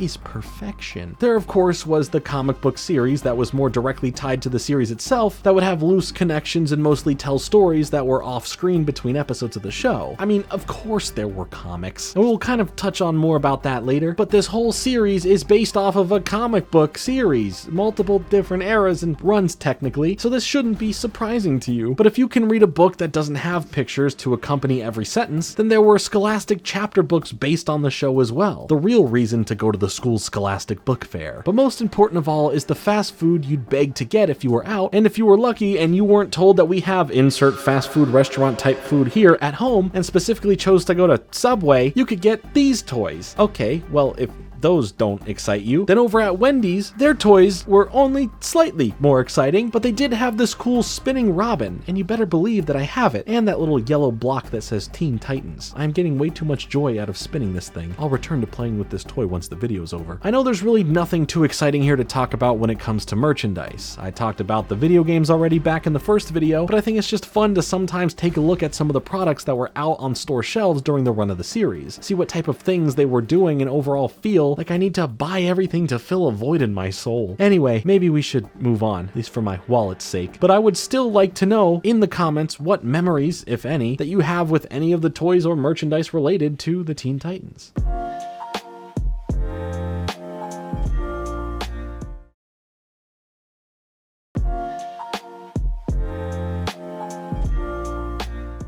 Patrol of Doom. We are actually going to start off this season with a bit of a surprise as we open up with a special two-parter set of episodes, with the first part being titled Homecoming Part 1. You also might think you're watching a completely different show entirely, as we start the episode with a group called the Doom Patrol, who are infiltrating a base that belongs to the Brotherhood of Evil. I'll explain more about both of these groups here in a moment, but we see this mostly unfamiliar group of heroes making their way to a quantum generator that could be used to make black holes as they try to destroy it. We then see that a part of this team is Beast Boy, who is tasked with getting inside of the device to help stop it, but then he's stopped by the villain Mansoor Mala, as we also meet the top villain, the Brain, as he threatens the Doom Patrol's lives by using this device on them. Beast Boy gets let go as the rest of his team here are trapped by and are being hurt by the device, and now he is tasked with a hard choice: stop the device that seems to also be a Mercedes logo, or save the rest of the team. What we can tell is that Beast Boy is younger and way earlier on in his career as a hero, having a much squeakier voice and not fully having a grasp on his powers powers yet. When all of the pressure of what to do is getting to him with the leader of Doom Patrol telling him to just destroy the machine, Beast Boy ends up taking out the traps that are holding the team, leading to another member to be the one to take out the device, as we think the day is saved for now. But Beast Boy gets reprimanded by the leader here for disobeying the direct order given to him to stop the device and not save them. Before this moment, you can see how proud he is of himself though, feeling like he did something good and all by himself by saving them, only looking for validation that he did a good job, but instead only receiving the opposite and being made to feel awful for the decision he made. There is definitely a lot here that has led to how Beast Boy always wants to seem or come off cool to his friends, or get some recognition for what he can do, or even wanting to jump in and be a big reason of why the day is saved. The other members of the team try and stick up for Beast Boy, telling the leader to go easy on him, but he doesn't budge, giving a level of tough love that really hits Beast Boy hard, being told he'll never be a part of this team if he can't learn to follow orders. As far as the moment goes, that's it for this flashback, but let's talk about some things here, shall we? So let's start with Doom Patrol, another group of characters that were first brought into the world of comics back in 1963, appearing in the anthology comic series My Greatest Adventure, and were considered this group of freaks and misfits that didn't fit the mold for what your typical superhero would look or be like. They literally were dubbed the world's strangest heroes, and it's where we see these same characters in the show. There's Robot Man, Negative Man, Elastigirl, Mento, and Beast Boy. For the show, Mento is the leader of Doom Patrol. He's a no-nonsense person who wants to get the job done right at any cost. If you are not following his orders, then you're just in his way. He wears this helmet that can amplify the power of his mind for the use of shooting out energy as blasts of attacks, as well as a wide array of other things of redirecting that energy to aid in the process of getting the mission accomplished, and like mind reading and stuff. Negative Man is pretty cool. He's able to jump out of his own body with an energy version of himself that comes in handy to take care of dangerous and or explosive situations, but can't stay outside of his body like this for too long. But he is looking like this mummy being hidden in all these bandages, and speaking of the mummy, Robot Man here was actually played by Brendan Fraser in the live-action Doom Patrol show, so that's cool. But Robot Man here is this tougher character who has this brute strength about him for the obvious fact that he has this robot shell. But lastly, for all my Mrs. Incredible fans out there, we have Elastigirl, who has the power of, yeah, you guessed it, elasticity. She can grow and shrink, and all of these characters will play a role here for the story of this two-parter season opener as we explore their connection to both Beast Boy and this new upcoming threat of the Brotherhood of Evil. Speaking of them, they will be more important soon as we see why they are the main big bad guy force this season. But here in this opening flashback, we see them led by the character The Brain, whose origins go back to being a villain for Doom Patrol and Teen Titans in the comics, as when we meet him here in the show, he really resembles the origins of him looking like this brain in a capsule that is sentient still and is guarded by the character Mansoor Mala, this genius-level ape that the Brain experimented on while he was alive, but after his death, his own experiment here was able to save his brain, having him be immortalized by connecting him to a network of computers. We could talk about his powers and abilities soon enough here, but his character would go on to actually form the Brotherhood of Evil. Again, it will be easier to explain as we get to it, but their whole goal is the generic supervillain evil plan type of situation we see all the time, world domination. But before you or I judge this, let's just remember that it's really all the surrounding factors that can make it interesting, different, and well done at the end of the day. You can play in the realm of a well-known trope or cliche, and if you have so many other great factors around that, then the whole thing can be elevated. Great characters, well-written dialogue, fantastic action, visual spectacle, and so many more examples can come into play. So let's not just hold the whole world domination thing as a, oh, come on, really type of thing. Let's let the whole thing play out. And let's also bring things back to the episode for now as we catch back up with the Titans as they are just hanging out with not much going on until this orb comes crashing into the tower, setting off the alert system as it then makes its way up to the living area to stop in front of the Titans. They are ready for a fight but confused at its purpose, but Beast Boy steps in front of it and in a sadder tone says that it's here for him. After it then scans him, a message from Mento appears on the screen telling him that if he's receiving this message, that means Doom Patrol is in trouble and Beast Boy is needed. Crazy how they haven't needed him in years, huh? Probably some more emotional Beast Boy related backstory that we shall get, huh? I am sorry that I'm annoying. We instantly cut to the T-ship now flying over the Amazon as the message from Mento further explains that this was their last known location. Beast Boy should know what to do and that Mento is counting on him to come through on this. We don't get any time to see Beast Boy and the other Titans talk about what's going on. We just cut to the Titans helping Beast Boy here as he explains that what this probably means is that the Brotherhood of Evil has been found. After the events of the flashback, the Brain along with the Brotherhood of Evil disappeared and were assumed to just be hiding. After the Titans pick up a signal in the jungle and land to check it out, they end up finding Doom Patrol's ship, crashed into the ground and severely damaged. When it seems like there is no trace of his old team, Beast Boy states that they are going to look everywhere to find them, showing that he still has has a great level of care in regards to his former team. But as the search continues, Starfire questions Beast Boy about never speaking about them, with Cyborg wanting to know more as well, referring to Doom Patrol as these legends. He says it's just something he did once and that he's a Titan now, changing the subject and saying the others are moving too slowly as he starts using his powers to help search for the rest of the team. With the others thinking Beast Boy is acting a bit more off than usual, Robin seems to be in the know, telling the others that Doom Patrol used to be like his family. They raised him, adding some more light to how Beast Boy views these other characters. From a distance, the other Titans hear Beast Boy scream out in shock as they run to catch up, seeing the horrifying sight of Robot Man tied to a tree with a sign that reads "Trespassers Beware" written on it. Beast Boy is freaking out and begs Cyborg to help him and fix him as he goes in to give it his best shot, working on him to see that there are still brainwaves coming from Robot Man, as Cyborg says he's still alive. He explains to Starfire, who was curious about this robot having brainwaves, saying that's what's left of him in there, and in many ways is kind of like a prototype version of what Cyborg is. Maybe kinda sorta like a Full Metal Alchemist Alphonse type of thing, minus the whole alchemy, you know. Cyborg is able to power him back up and he instantly seems panicked, focusing on protecting the other members of Doom Patrol, and without thinking, runs away and straight towards danger ahead as Beast Boy tries to continuously get his attention, but Robot Man stops for nothing, setting off a tripwire that activates all of the security around the base that he effortlessly defends himself from and takes out, ripping open the doors and looking for his teammates, but the place seems completely empty. The Titans catch up with him as Beast Boy wants to know what's going on, but Robot Man is in a panic, still freaking out over where his team is and just saying that out of nowhere they were ambushed, which then led to him being left like that and powered down. Cyborg lets him know that they found him offline and that he was brought back, but Robot Man doesn't know how long he's been offline for, as he angrily demands to know how long it's been, as a sad Beast Boy tells him that it's been 5 months apparently. He isn't handling this too well, being mad at his built design of essentially having an off switch, but he's disappointed in the fact that Doom Patrol always gets the job done and can't fathom everything going this wrong. After a moment, Robot Man takes in who the Titans are, saying to Beast Boy in a confused way that his new team is just a bunch of kids, and with something from how he was treated in the past coming up, he is clearly not taking that comment well, begrudgingly saying it's good to see him too. Robot Man realizes a bit of the hurt coming through, saying he's sorry for calling Beast Boy Squirt, as his remorseful tone expresses how sad he is that for some reason the bad guys got the better of them. Beast Boy tells him that it's not too late and that they're going to find them, and Robot Man assures the same. That and wanting to see the brain defeated and all of his plans put to an end. A rumbling in the jungle catches their attention as Robot Man runs straight after it without a moment to think, as Beast Boy then follows, saying Titans go, with Robin backing him up and saying you heard him as they follow suit. I really love how Robin has truly become such a good leader in the fact that he has such personal connections with each of the team members. We've seen this showcased every season to great extents each time, as he is just there for his friends and their situations, learning how to properly give them the lead and navigate their feelings to best be there for them either through it all or when most needed. The stuff with Cyborg back in season 3 was a bit messy for him, but I really think that led to Robin's growth by the end of that season. Robot Man runs right into the commotion, seeing these massive deforestation vehicles as he instantly starts fighting it, and seeing this, Beast Boy rushes in to save Robot Man, leaving him impressed and Beast Boy feeling good over the validation while trying to gloat about that he's seen nothing yet, but he ends up getting knocked out of the way by the machine, ruining that moment for him. The other Titans join in and start attacking the vehicle, but it seems nearly indestructible, as well as having all these extra weapons like a laser that a regular deforestation vehicle probably wouldn't have. Robot Man then rushes back in, ripping off the laser on top to then jump inside and destroy the vehicle from within, walking out of the explosion like a cool guy. Robin tells him that they will have to all work together if they want to find the others and stop the brain, trying to make sure that they all stay focused here, but Robot Man replies by saying if the brain has built it, then they destroy it. That's the rule for Doom Patrol. Beast Boy starts taking more charge again, telling him that this isn't Doom Patrol here. As of right now, that full team isn't around, the Titans are, and it's going to have to be done the Titans way at least until they find Mento to lead Doom Patrol once more. Robot Man kinda scoffs at this, telling him that this isn't kid stuff that they're dealing with, asking Beast Boy if he can handle it as he starts walking away, with Beast Boy quietly saying he has no idea what they can handle. I mean, that's fair, the Titans did all just stop an apocalypse from happening, saving the whole universe, defeating what was claimed to be impossible, you know, the usual. On their journey together now as they oversee this deforestation process happening, Robot Man explains that these are here to gather raw materials for the brain's operations, as Robin comments that if they follow them back to where they come from, it may lead them to the brain and the others, or at least in the right direction from there. Robot Man responds sarcastically saying, well, aren't you the clever one? And Robin's definitely peeved at that. They all end up following the vehicles back to this mega structure built out in the jungle, where inside we see a whole massive operation going on, leading to the reveal of the brain again, but this time he has a brand new Doctor Who robot looking body body, no longer just being, well,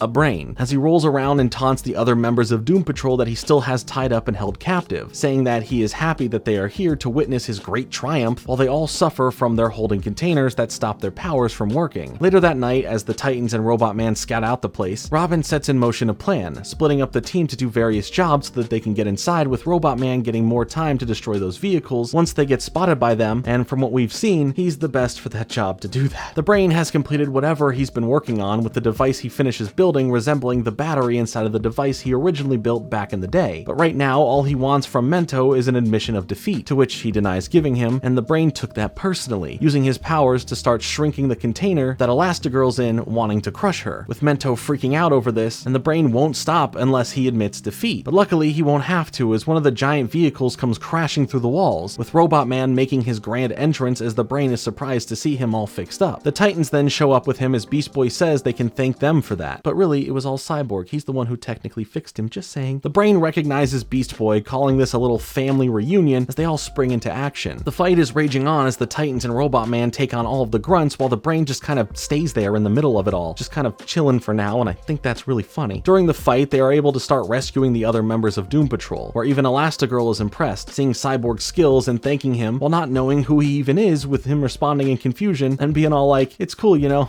I've only helped save the world multiple times, it's no biggie, I guess." But when it's just Mento left captive, he tries to use his mind powers on the Brain, but it only backfires, hurting him in the process. But Beast Boy comes in and smacks the Brain across the floor, making him look like one of those Pokemon sliders from back in the day. With Mento then being let free, Beast Boy comes running to him, saying that he got his message, looking for a bit of that validation for coming through and being there to help, but he ends up getting hit in this moment of distraction. Mento keeps things on track by seeing all of the enemies and commanding everyone to take them all down as they all rush into battle some more. Through this, we get to see them all working together and pulling off some really cool combo moves, like this one that really stands out where Robin is tossed in to attack Monster Mala, breaking his weapon and beating him up before doing some backflips out of there, that neatly transitions to Raven appearing from the floor, opening her cloak to reveal Cyborg, who comes running out to blast his arm cannon right in his face. It's really cool and a great way to showcase how much better they are at being this coordinated and cohesive. When it seems the good guys have won, the Brain springs his force field trap, holding in everyone within it aside from Beast Boy. The Brain says that only fools rush in, like he's quoting Elvis, continuing on to say that the thermogenic chain reaction happening to the technology in the building is a better end to Mento than he could have ever planned, putting the blame on Mento for causing this reaction to happen. A large rocket then comes up from out of the ground that the Brain is getting into as Mento yells to Beast Boy to go and stop them, as he mutters to himself in annoyance going, "Oh, now I exist," as then the Titans plead to be helped out of the force field with the whole place coming down. Mento adds on to that and says forget about saving any of them, just go and stop the Brain and get the power core from him. This puts Beast Boy right back in the same situation he was in before, having to make a choice between the lives of his loved ones or losing them all for the sake of stopping the Brain's evil plans. Even Monster Mala taunts Beast Boy over this being a difficult choice to make. Beast Boy's kind of frozen in thought for a moment, not sure of what to do, as Mento then tells him to not make the same mistake twice, calling the choice he made to save their lives a mistake in the first place, and saying to Beast Boy to do as he says. As the rocket starts taking off, Beast Boy has a moment where he is sure in his decision and his feelings, as we then cut to outside of the facility, seeing it explode to make you think the worst has happened, but we see Beast Boy staring back at it in silence as it explodes, with Robin, his newer team leader in comparison to Mento, placing his hand on his shoulder to tell him that he did it and that the rest of the team stands behind him and are thankful for him saving their lives. For Doom Patrol, on the other hand, they stand in silence as Beast Boy walks over to an arms crossed and not happy Mento, telling them that he got everyone out of there safe, having a slight bit of cowardice in his voice over any anger or judgment that might come his way, with Mento responding by saying that he let the Brain get away, asking him how he could be so foolish. Mento stops Elastigirl from telling him to not go so hard on Beast Boy again, leaving silence to fill the air as Beast Boy feels the shame Mento is putting on him. His friends won't stand for that though, as Robin comes over to tell Mento that Beast Boy saved all of their lives. Does that not mean anything to him, as he simply responds with, "No, he's only delayed their destruction." Beast Boy then responds saying that he's just going to keep on looking for the Brain, just like he always does, referring to Mento and his obsessive nature, similar to how Robin and has been in the past for Slade. Still adding on a sir at the end that shows how conflicted his feelings are towards Mento, how he hates how he's made to feel, hates that he gets no validation from him, but still has this great level of respect for him, seeing him as an authoritative figure. Mento goes on to say that Beast Boy doesn't understand, claiming that when they were in there, he was able to read the brain's mind, and it's not about just finding him to find him or whatever, it's the fact that he has built another quantum generator, and beyond that, this time it truly works. To lay into Beast Boy more, he explains that the most devastating power in the cosmos is now in the hands of a madman because Beast Boy here couldn't follow orders, leaving him to feel so much guilt and sadness as Mento says that they have a planet to save, referring to Doom Patrol doing so and not the Titans, despite them literally doing that in the previous episode. But as they walk away, leaving the Titans there, the episode comes to an end as we will get to the conclusion of this two-parter next. Beast Boy clearly is going through a lot of emotions here, being back involved with his old team, an old team that he clearly was family to, having Mento be this no-nonsense father-like figure for him that he only wants some form of validation from, something that proves Mento believes he is worthy of what he can do, worthy of being accepted for who he is, worthy of any form of love, and worthy of being valued as a hero. There are some missing pieces to the puzzle of what happened between him being in Doom Patrol to him being in the Titans, but clearly things were not left on a good note. It is cool to see that Beast Boy's purple and black outfit comes from his time with Doom Patrol, and ever since, he has kept it, holding on to that bit of him from the past as he now starts reopening and reliving these wounds of his, making everything so much harder for him to deal with. We see that he struggles with his responses and what to do, snapping back and forth between sticking up for himself and viewing himself as someone who's less than good enough, seeking that praise but too scared to fully combat whatever is being thrown at him to hold him down. I like that we are going to dive deeper into Beast Boy's past and more of who he is now. There is still a whole lot left to understand when it comes to the Brotherhood of Evil, because this so far is really only setting up a backdrop of what's to come for the rest of the season, and for understanding Beast Boy's past with Doom Patrol. I think seeing his friends having his back, willing to immediately help him out without knowing really anything and still sticking up for him at the end of the day is so wholesome to see. While obviously he appreciates them, their support, their kind words, everything, there is a void in his heart, a piece of it all missing thanks to his unfinished story with characters that are super important to him from his past. This episode sets up a lot of great things to come, and again, learning more about Beast Boy and getting time with him to see him grow as we get through this storyline is just great. We just got our butts kicked by a bunch of mud. Continuing on from part 1, we have Homecoming part 2. Who would have thought? Things pick up right where we left off, but instead of Doom Patrol fully leaving like it seemed they were, we get a bit of voiceover from Mento that prepares us a bit more for the Brotherhood of Evil, talking about more details that pertain to the brain in Monsieur Mala, but also mentioning some other important characters like General Immortus and Madame Rouge. General Immortus knows all of these strategies of war throughout history, making him this strategy expert for whatever the needs are for the Brotherhood of Evil. Now, if his name didn't give it away, he has some level of immortality, so while he may look old, it's because he is, but he's been at the front of the line in many historic battles in history, commanding several armies. This was a character that was also from Doom Patrol's history, first being introduced in 1963 in My Great Adventure issue number 80. As for Madame Rouge, we get introduced to her with the words duplicitous, cunning, and twisted used to describe her. Much like Elastigirl, she can stretch her body out, but also has a lot more to her than just that, also being able to shapeshift, being able to mold her body or parts of it into whatever she wants, or whoever she wants. Seen right away here as making her finger into a key to open a briefcase. All of her base stats are a bit boosted, she's a bit better, a bit faster, and a bit stronger than most, and on top of it all, her set of spy skills is unmatched, making her another massive asset to the Brotherhood of Evil. Her origin dates her back to 1964, as she was introduced into the Doom Patrol comic series inside of issue number 86. Mento continues on to explain how dangerous this group of individuals are, but more importantly, the brain's plan coming to fruition, now having completed the quantum generator, and with it, having the ability to warp and play with time and space, as well as the power of a black hole at his disposal. Mento finishes up this narration by saying that the brain must be stopped, or else all of existence is doomed. Well then I guess it's a good thing the Doom Patrol are here. I hate myself. We then catch back up with them in the forest, with Mento plotting exactly what they need to do in order to go and find the brain thanks to the information he was able to get from reading his mind. But when they are all about to head out, he says that it's Doom Patrol taking care of this mission, including Beast Boy in this as if he was still part of the team, tossing his old mask at him as the Titans try to push back about Beast Boy being with them, and if he's going, then they're going too. The whole thing causes a stir between the two teams while Beast Boy just feels stuck in the middle of it all. After he can't take it anymore, Beast Boy interrupts them all by saying he'll go, as the Titans tell him that he doesn't have to, but he responds that he does, putting on his mask and heading out with Doom Patrol, turning back to tell the Titans not to worry and that he'll be fine as he then runs off from them. Starfire tells Robin that they can't just leave and do nothing, as Robin says that's not what they're gonna do. As for Doom Patrol right now, Robot Man ends up stepping in some quicksand, sinking to the bottom of it, requiring Negative Man to dive in and save him, as Beast Boy then uses this as an excuse to try and persuade the others that they should get the aid of the Titans if they're going to lose to some mud like that. But Mento pushes back on this, making Beast Boy feel down over the whole thing. But then he notices something is following them, putting the team on full alert as Mento strikes immediately. It's revealed to be this giant, powerful robot that is able to combat each one of Doom Patrol's attacks and powers except for Beast Boy, who ends up knocking it down and allowing them to get out of there and keep going for now. But this doesn't really result in any recognition for his help when all the others were already taken out for a moment. As they are leaving though, the robot still has some power, opening up its head to use its laser to target Beast Boy, but Robot Man jumps in to stop him, fighting back as he tells the others to keep going on without him for now. The Brain is watching all of this happen as we get to see that he has a giant army of robots all led by General Immortus. As Doom Patrol continues on, Beast Boy is worried about Robot Man, especially after we see this electrical shock and hear Robot Man scream in pain from a distance. But Mento tells Beast Boy that Robot Man has done his part for the mission right now and they need to keep moving forward. Elastigirl tells Beast Boy that if he just tries to put those feelings out of his mind for now, that it will help in general. That's so true. Anytime I stub my toe, I just try not to think about it, and just like that,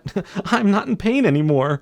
Oh, it's just as if I never stubbed my toe in the first place. Anyway, as they continue walking throughout the desert, General Immortus gets ready to meet them as this open land becomes a battlefield between Doom Patrol and a whole army of tanks. I'll give it to Doom Patrol though, they do a great job at each taking a ton of them out. But this was only the beginning of the attack, as a bunch of backup missiles shoot up into the air and land back down all around them, only leaving one opening for them to escape out from. And they know that this is most likely a trap of some sort, but they do decide to take it anyway, leading them into a valley where they get caught and surrounded by a bunch of magnetic mines, and above them on both sides is the army of robots with General Immortus riding in with even more tanks from behind them, telling the robots to fire at will. But as they try to defend themselves, Elastigirl ends up getting hit, sparking Negative Man to get annoyed at this whole thing and opting to take out the mines, setting the others free to keep running on. Once again, they have to leave someone behind as Negative Man tries to now get back to his body, but it doesn't look like he's going to be able to make it. But as Beast Boy is helping Elastigirl get out of the area, she ends up growing in size to catch some falling rocks so that Mento and Beast Boy can still continue on, already upsetting Beast Boy more because she's telling them to leave her. Once the enemies target the rocks, they end up crushing her into the ground, as Beast Boy then pleads with Mento to stop and go back and help them, asking Mento to not make him leave as he holds him back, telling Beast Boy that this is his moment to grow up, as we all need to grow up sometimes. That's why I talk about cartoons and Pokemon on the internet. Mento tells Beast Boy that the world is counting on them as he responds back saying, so is Elastigirl. I assume that he would also give the same sentiment to the others, but they aren't like his mother figure who's just crushed by rocks over there, I guess. Anyway, he tells Mento that he's just going to go out and scout ahead, using this alone time to check in with the Titans on his communicator, but as Robin responds and wants some information, his communicator explodes, as Mento catches up to him, saying that they will do whatever it takes, reminding him of the oath that they swore when becoming a group. He then tells Beast Boy that he can't ask his Titan friends to do the same, as Beast Boy realizes that this is it, replying by asking, "We aren't coming back, are we?" So in a way, Mento is looking out for the Titans, as this very well may just be a mission where the only way to save the world is to put your life on the line and potentially lose it, as if the Titans haven't already done that multiple times. But after a moment, Beast Boy has had enough of Mento. He yells that he's not a kid anymore. He's pissed that his communicator was destroyed, pissed at wearing this mask that he hates, telling him he's not going forward with him as he finally sticks up for himself fully. Mento tries to get Beast Boy to realize what's at stake here, like the whole big picture of it and how Doom Patrol needs Beast Boy right now for this, but Beast Boy keeps throwing it back at him, saying, "What Doom Patrol?" pointing out that Mento's the only one left, and Mento replies about him knowing that, saying that they were his friends, his family, but for the sake of the world, he didn't have a choice. Beast Boy doesn't let that slide, saying he did have a choice, but he's just too stubborn, also claiming that they were his family too, as he then starts talking about Robin and his leadership skills, bringing up how they would have to be working smarter, not harder, to try and figure out how to save the day, as Mento takes a moment to really hear what Beast Boy is trying to say to him. He responds with acknowledgement of Robin sounding like a good leader, with Beast Boy saying that Robin is, but so are you, adding on the stipulation that he is a good leader when he's not acting the way he is and yelling, leaving Mento to finally have some faith in Beast Boy, asking him what the plan is. This is an important moment for these two characters, as they haven't had the best relationship from everything that we know, both having their own stuff getting in the way of having a better understanding of one another. After the air is cleared a bit and they are on better terms, they are now working together, where Beast Boy is given a deeper level of respect. When night rolls around, the two of them are scoping out the base, seeing all that they would have to to take out between the two of them, as Beast Boy assures Mento that even if they can't reach the Titans right now, that the two of them can do this, with Mento responding in a praising manner, "That's my boy," in the way a proud father would say it. Together, they are able to take out all of the defenses and break into the base, as Beast Boy is leading the way with Mento, having trust in him to make the right calls. Down one of the hallways that Mento almost had them go down, Madame Rouge was secretly hiding in the shadows, reporting in that the two of them have arrived and are on their way. As they continue on through, they end up hitting an option of multiple paths as Beast Boy decides to do an eeny meeny miny mo to choose a path, saying this has never steered him wrong before, but we know that's a lie. As in the episode The Prophecy, for example, he does the same thing, and it turns out that his choice was not the right one to make, but you gotta admire the confidence. It doesn't really work again, unless they wanted to end up getting confronted by a talking ape and a stretchy shape-shifting spy, which in that case, it was the right direction to choose. As they get into a brawl here, Beast Boy gets a really good one-liner after Monsieur Mala tells him that even if they have the same power, that he's much more smarter, as Beast Boy then rushes in and knocking him back into the walls and says, "You look pretty stupid to me." Mento ends up taking care of Madame Rouge here after reading her mind and seeing what horrible things are inside of there, holding her down for a moment and using his powers to force her to go to sleep. As they proceed further into the base, they eventually make their way into the main room with the device all set up as they end up surrounded by an army of robots. General Immortus walks in and has his army all shoot at them as Mento quickly puts out a shield for the two of them, as Beast Boy says that he just needs a shot at the generator and it's all good, making Mento proud of him, saying that he turned out alright, with Beast Boy thanking him for that. But I don't know about that. I'm happy you two repaired the relationship you had, but I don't know. I feel like Beast Boy can more so thank the Titans for a lot of it, but that's just me. Mento tries helping get Beast Boy to the device, but he can't hold the powers for too long, making things here complicated. But just in time comes an explosion from the wall as the Titans, along with the other members of Doom Patrol, come in to help, with Robin telling Mento in a playful way that they are not so great at doing what they're told, with Mento saying in a playful way back that he'll let it slide as they all get into this giant fight for now. Beast Boy looks back and is filled with joy and peace seeing his friends and family across his old team and his new team being alright and coming together to fight to save the world, as he then continues on to the controls. But after the other Titans defeat all of the robots and think that everything is good, the Brain walks, or I guess rolls, in, telling him that that isn't the case, as we see Beast Boy looking defeated and held up into the air as the Brain is impressed they made it this far, and rewards them with a demonstration of what the device can fully do. He shows them that he can target anywhere on Earth to destroy, showing that he is not only going to attack the Titan's tower, but will also destroy that whole city, leading to Robin and Mento simultaneously sending their teams into battle to stop this, and it's just a really cool moment. As the Brain sends in the others as well as more robots, the fight continues on, but Beast Boy swoops back in to land at the computer again, saying that he has an idea, as he then changes the coordinates to a new location, with the Brain questioning what he has done, as Beast Boy tells him that he's not the only one here with a brain, slapping him on the back of the head or jar, knocking him over as the brain inside of the Brain falls out, with Madame Rouge catching him, and then making a break for it with the other main villains. The new coordinates he put in are this location, so effectively, whatever is going to happen will destroy the device that made it happen. Beast Boy tells the Titans and Doom Patrol that they need to get out of there as fast as they can, so they are not caught up in this attack. As they make it to safety, the device does end up turning into a black hole, eating itself up along with the device that makes it happen, closing the black hole immediately after. I don't know how that works, I don't feel like asking Neil deGrasse Tyson, so it just is what it is, but in the end, after Beast Boy gets to say, "Let's see them rebuild that," which I find to never be a good thing to say, it usually jinxes things, and that's also not a pun on Jinx the character being involved in any way with anything this season, we get to see a nice scene between both the Titans and Doom Patrol, whose ship is all okay now, with Mento correcting himself when trying to give them praise and thanks, calling them Titans instead of referring to them as just kids. They all know that the Brotherhood of Evil is still out there, and whenever and wherever they show back up, they know that they can deal with them. As Doom Patrol leaves first, Elastigirl gives Beast Boy a hug and tells him that they are proud of him, calling him by his actual name, Garfield, which the Titans react to accordingly, with Raven excited over the ammunition she just got to poke fun at him with. Ah, that's so Raven. But we then cut to our final stinger for the end of the episode, as the Brain is already cooking up some new plans, understanding that the Brotherhood of Evil's enemy has changed, and that whoever rules the young will control the future, giving us a massive lineup of characters that the Brain is getting to add to the Brotherhood, and use as affiliates to do his dirty work. We already see a bunch of characters on the screens of the facility showing heroes we know and some we don't, mixing in Doom Patrol, the Titans, Titans East, and more that we haven't seen within the context of the show. But that doesn't compare to all of the villains we get to see here. Like, seriously, if this was at the end of a Marvel movie, people wouldn't shut up about this and you'd have it spoiled to you on social media before it even came out somehow. Like, just sitting here and naming off all of these characters would take forever. So as they come about in the show itself from here, we can dig into into them a bit more, but what an ending. This opening two-parter special really sets up the intensity of this upcoming season. No longer is there just one big threat. They decided to bring in every villain they could as this big ultimate threat, having them all work together and working for the Brain. It definitely is hard to go from how the last season of the show ended to coming up with some other way to top it all. So rather than trying to come up with a singular villain to focus on, which to an extent we do with the Brain, I guess, we also get so many villains, like as many as you could possibly think of, making it a nightmare for any superhero individual or team to handle as we move forward. Aside from how amazing this setup is in the end, it's really nice to get some time to understand Beast Boy a whole lot more, getting to really see why he is the way he is in some ways, as well as him finding that confidence and strength within himself to prove how capable he is, having to deal with his past in a direct way that truly helps him grow and prove to not only Mento and the rest of Doom Patrol that he isn't a kid anymore and has something to bring to the table, but also to himself, making the last minute call, figuring out how to destroy the machine, saving the day and saving all of their lives. It's a great way to open up the season and exploring that with Beast Boy, and I have a feeling that by the end of the season we will be exploring some other feelings with him as well, because we will. I've seen the ending many times.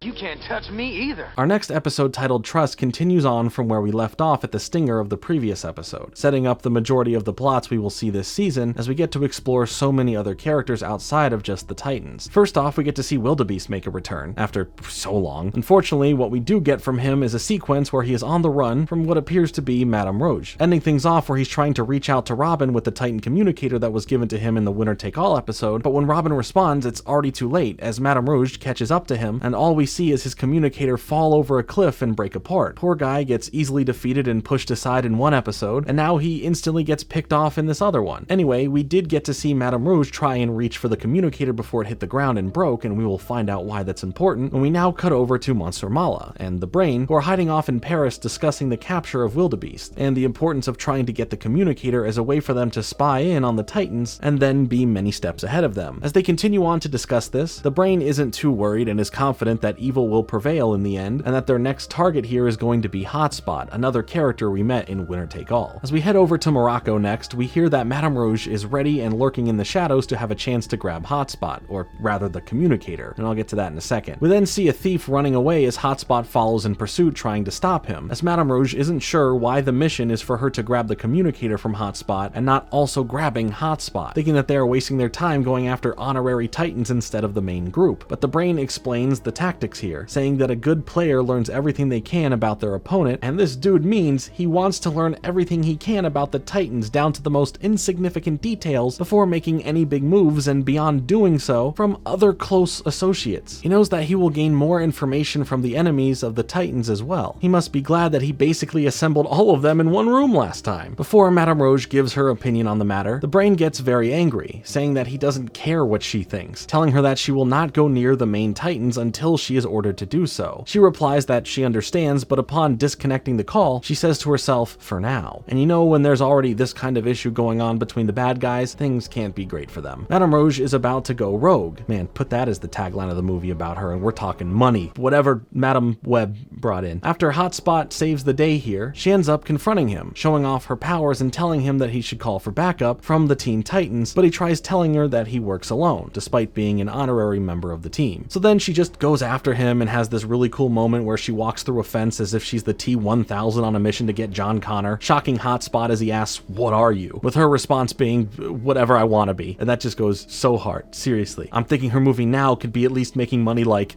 Morbius. As the chase and fight continue on, they eventually get to a point where they realize they can't touch each other with their attacks or abilities, leading to a moment where Hotspot can make a break for it as he shockingly runs into Robin, who quietly tells Hotspot to follow him. Once in safety, Robin explains some things about the Brotherhood of Evil, saying that they are the worst group he has ever dealt with, and as they both can attest to, Madame Rouge feels near impossible to deal with. He tells Hotspot about what happened to Wildebeest and says he believes that they are after a communicator. You know, this Robin guy is pretty smart and deserves a bit more credit credit. I mean, after all, he is the protege of Batman, but he feels bad that his communicators are making others open targets for the Brotherhood of Evil, apologizing for inadvertently putting him in danger. He gives Hotspot a chance to give it up for his own safety, but Hotspot refuses, saying he likes being technically a part of the Titans and believes it's safer with him if she can't really touch him. But this would all be too convenient, right? Things get a bit odd when Robin tells Hotspot to power down his powers for now to save them for when they're actually needed, but since he's on guard, he says he wants to keep them on, as Robin awkwardly leaves the room for some fresh air for a moment, as it's then revealed that Robin was actually Madame Rouge in disguise, calling into the brain to report on the outcome of her mission thus far. She then details that she has earned his trust enough and will do things her way to end up getting the communicator in the end. From there, we cut back over to where Wildebeest was, this time at night, as Robin and Starfire are there investigating the situation, with Robin then finding the broken communicator, telling Starfire to get the other Titans and search around the area for Wildebeest, as Robin says he's going off on his own to figure out whoever was behind what happened to Wildebeest. Back with Madame Rouge and Hotspot, she turns into Robin once more, pretending that he spoke with the other Titans and that they will meet them outside of the town, but Hotspot wants to stay and wait for the other Titans here, worried about running into and having to fight Madame Rouge, and clearly getting a bit agitated, making his hot head get a little hotter, which then starts melting Madame Rouge at a molecular level, and explains another reason for why she would want him to stop using his powers aside from being able to get her hands on him. She'd melt and be found out, and that trust she has built up pretending to be Robin would be gone. So she asks him again in a more demanding way to stop with all the powers because it's just too hot in here. But I'm sorry, Nelly, Hotspot gets a little peeved here, saying that while he respects Robin for being the leader of the Titans, no one can just come around and boss him like this, and telling him what to do or what not to do with his own powers, as Madame Rouge tries to then save face, pulling it all back a bit just to ease the tension while she creates a noise from outside as a way to trick Hotspot that this place isn't safe and they need to go. So believing in that, he follows Robin out of there. But along their journey to where they are supposed to meet the other Titans, Hotspot starts getting suspicious when not Robin over here calls Starfire Firestar, brushing past Hotspot calling him out for it by just saying it's all good, trust me bro. Hotspot is more worried when he realizes that to get to wherever Robin is taking him, he will have to go through an oil field, which would light the whole place up from his powers, giving Robin here the excuse to say that where they need to go is through this area, and it's just on the other side of it, and I guess it's convenient that you have to power down for a short period of time to safely make it through. Hotspot refuses to do so as Robin yells at him that this is an order and to just trust him. Hotspot has had it, telling Robin that he doesn't have to do that, and that they should also split up in going to get there, telling Robin that he will just have to take his chances with dealing with Madame Rouge again after Robin tries to scare him about running into her. But after he walks away, Madame Rouge turns back into herself, saying that this will be his last chance, leaning into her doing what she wants to do instead of what the brain is ordering her to do. It's funny, she's mad that Hotspot won't follow orders, as she decides to then not follow her orders, but whatever. She ends up dropping in on him having a moment of being frustrated at who he believed to be Robin, causing another fight and chase to break out between the two. Things get really messy as Madame Rouge starts using Robin's voice to trick him along and faking Robin being attacked. And so that begs the question, if she can do whatever voice she wants in her base form, can she not use her regular voice as other people? Did she need to transform back into herself to report into the brain, or is that just for the dramatic reveal that she was Robin?